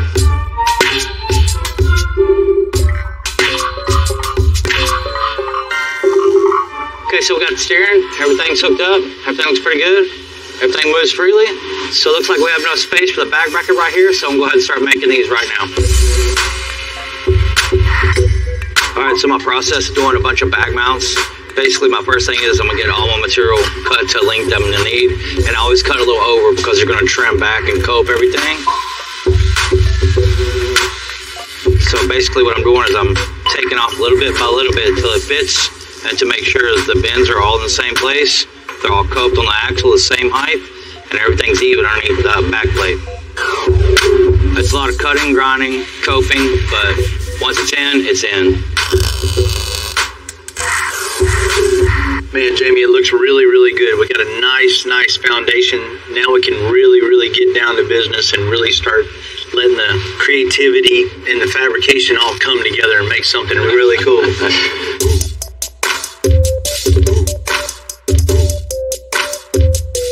The owner of the Suburban wants to be able to haul a trailer with the lower bag mount to the frame to hold all that trailer weight. I just made a quick little template from the other side, my center punch holes, so we can duplicate this side so everything's 100% same. Once we had the center punches on both sides, we can drill our holes and then bolt our upper bag mount mounts right to the frame, and then build our bag mounts right down to the back. Jamie's rolling some pipe, then we're gonna chop it up and then get it fitting. Okay, so you can see, basically I'm running these pipes in at the same time. Each one I do the same way, so I have the same bend right in here. If I was just to hit the button down, it would be all kinked, and if I just did one, then did the other one, it wouldn't be any good. So this is just the way to do it properly, is go ahead and just do each one. Every time I drop the machine down, I'll run another piece of suit to make a nice circle on them. So you just gotta do it over and over again. Patience, slow and steady wins the race. All right, so basically I'm trying to make a perfect circle so I can cut this and use each side for each one of these to be the same radius to the bag mount. So when you do look at it, it's going to be perfectly the same. It's really important, for it to look right, because otherwise it's really going to draw your eye if it doesn't flow with everything else. It not only doesn't need to look right truck, because all the air is on this bag, so this is going to be basically holding up this axle. So the structure is going to be there. The flow is going to look like it was made like this. So people that know about custom cars, welders, fabricators are definitely going to notice how much fabrication time went into something like this, putting this together. It's something I really look for and appreciate when I see it in other builds. The cool thing about this, you can get lifts done anywhere, but none of them look like this. I mean, this is our cool little signature stamp on this thing is, not only riding good, handling good, but to have the styling of the bent pipe. That's one thing that sets this thing apart from all the others on the road. Hey, what's up, buddy? It's Max over at Extensive. One of the toughest things about this job is managing all the builds going on at the same time. I'm in kind of a bind and I need some help. If you're not highly organized, it'll pile up on you and you will crash and burn. My love for cars came at a young age. When I was young, I got magazines that had all the custom cars in them, and I just thought that was the coolest thing, that they always cut them up and change stuff, and I was always about that. I've been in the automotive industry for probably, and then got into the custom car game, and I got the opportunity to come down here. So picked up family, moved to Texas, and the rest has just been great. Yeah, man, no, I really appreciate it, man. You're helping me out a ton. What I like about working at Extensive is the camaraderie of everybody that works here. We're all here to build cool stuff. We're all on the same agenda, and the energy here is really, really cool. It's a fast-paced shop, but I'm a fast-paced kind of guy, so we mesh really well.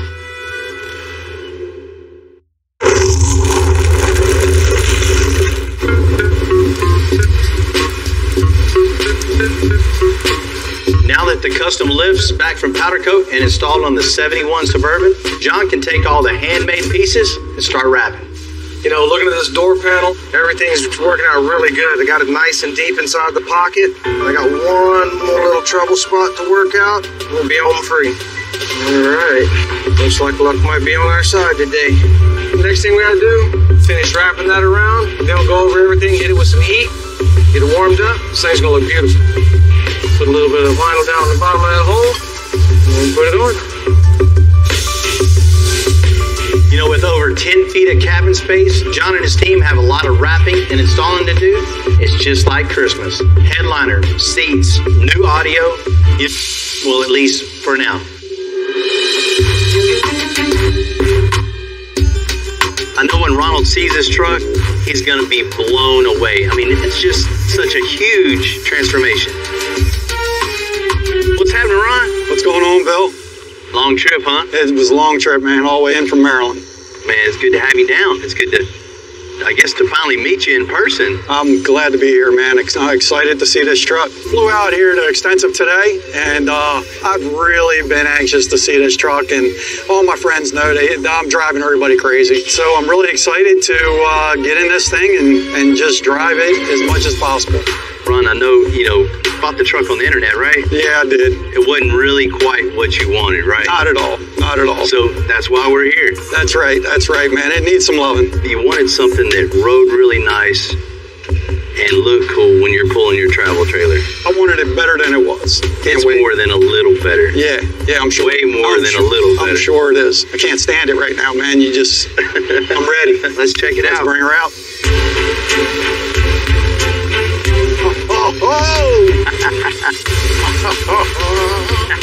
Yes, sir. Look at this. What you think, man? Mean coming at you, doesn't it? Mean ain't the word for it. Look at this thing. This is beautiful. Yeah. Woo. Nice. She is sitting on those tires, man. That is insane. Oh my God.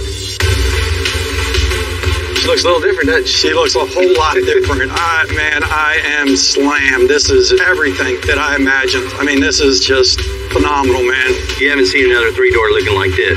Never, no. You can go online and never find one like this. That's right. This is it. I'd cruise that one for sure. Definitely. That's a highway runner. Oh, I can't wait, man. We're going to use it. It's not going to sit in a parking lot somewhere. This is going to be on the road, and it's going to be going. Where it needs to be. And everybody's going to be looking. There's going to be turning heads, man.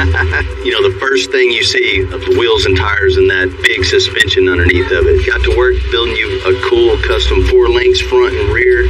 The size of all that tubing, I mean, it's incredible. The strength you put underneath there. I see it. I mean, you can't miss it. It's beautiful.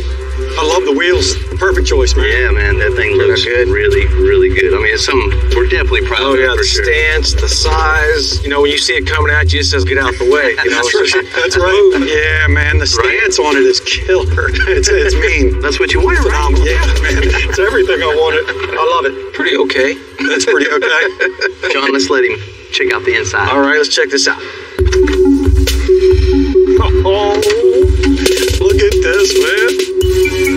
Oh, God, you killed it. You know, John and the boys always kill it on interiors. Always. I know that's right, man. Yeah, so we just went through everything, you know, from top to bottom. New carpet, redid the seats. That's right. Redid the door panels.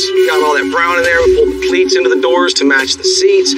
We went ahead and did the headliner, put some lights up in there so you got some mood lighting when you're cruising down the road. There you go. New radio in the dash, new system all the way around, the subwoofer enclosure in the back. Everybody will hear you coming too, so They'll see me coming before they hear me. That's questionable. Yeah. Oh man, you guys blew it out of the water. This is phenomenal, man. I mean, it's going to go a step further because it's coming back to you, and you're going to do some more work to it. But for right now, this is headed in the right direction. Ron, getting projects like this in, it just really, it wakes everybody up, just it reignites everybody's fire, it gets that passion going again, and just the creativity just really starts flowing, obviously. Yeah. This is my first project car, and I'm hooked, man. I mean, hook, line, and sinker. It's contagious, but I mean, I want to see this thing go as far as I can take it. Phase 1, Phase 2, Phase 3, however you want to do it. I'm stoked. I know you can say Phase 1 was a complete success. All right, Ronald, enjoy this truck. I'm sure I'll be seeing you real soon for Phase 2, so come on with it.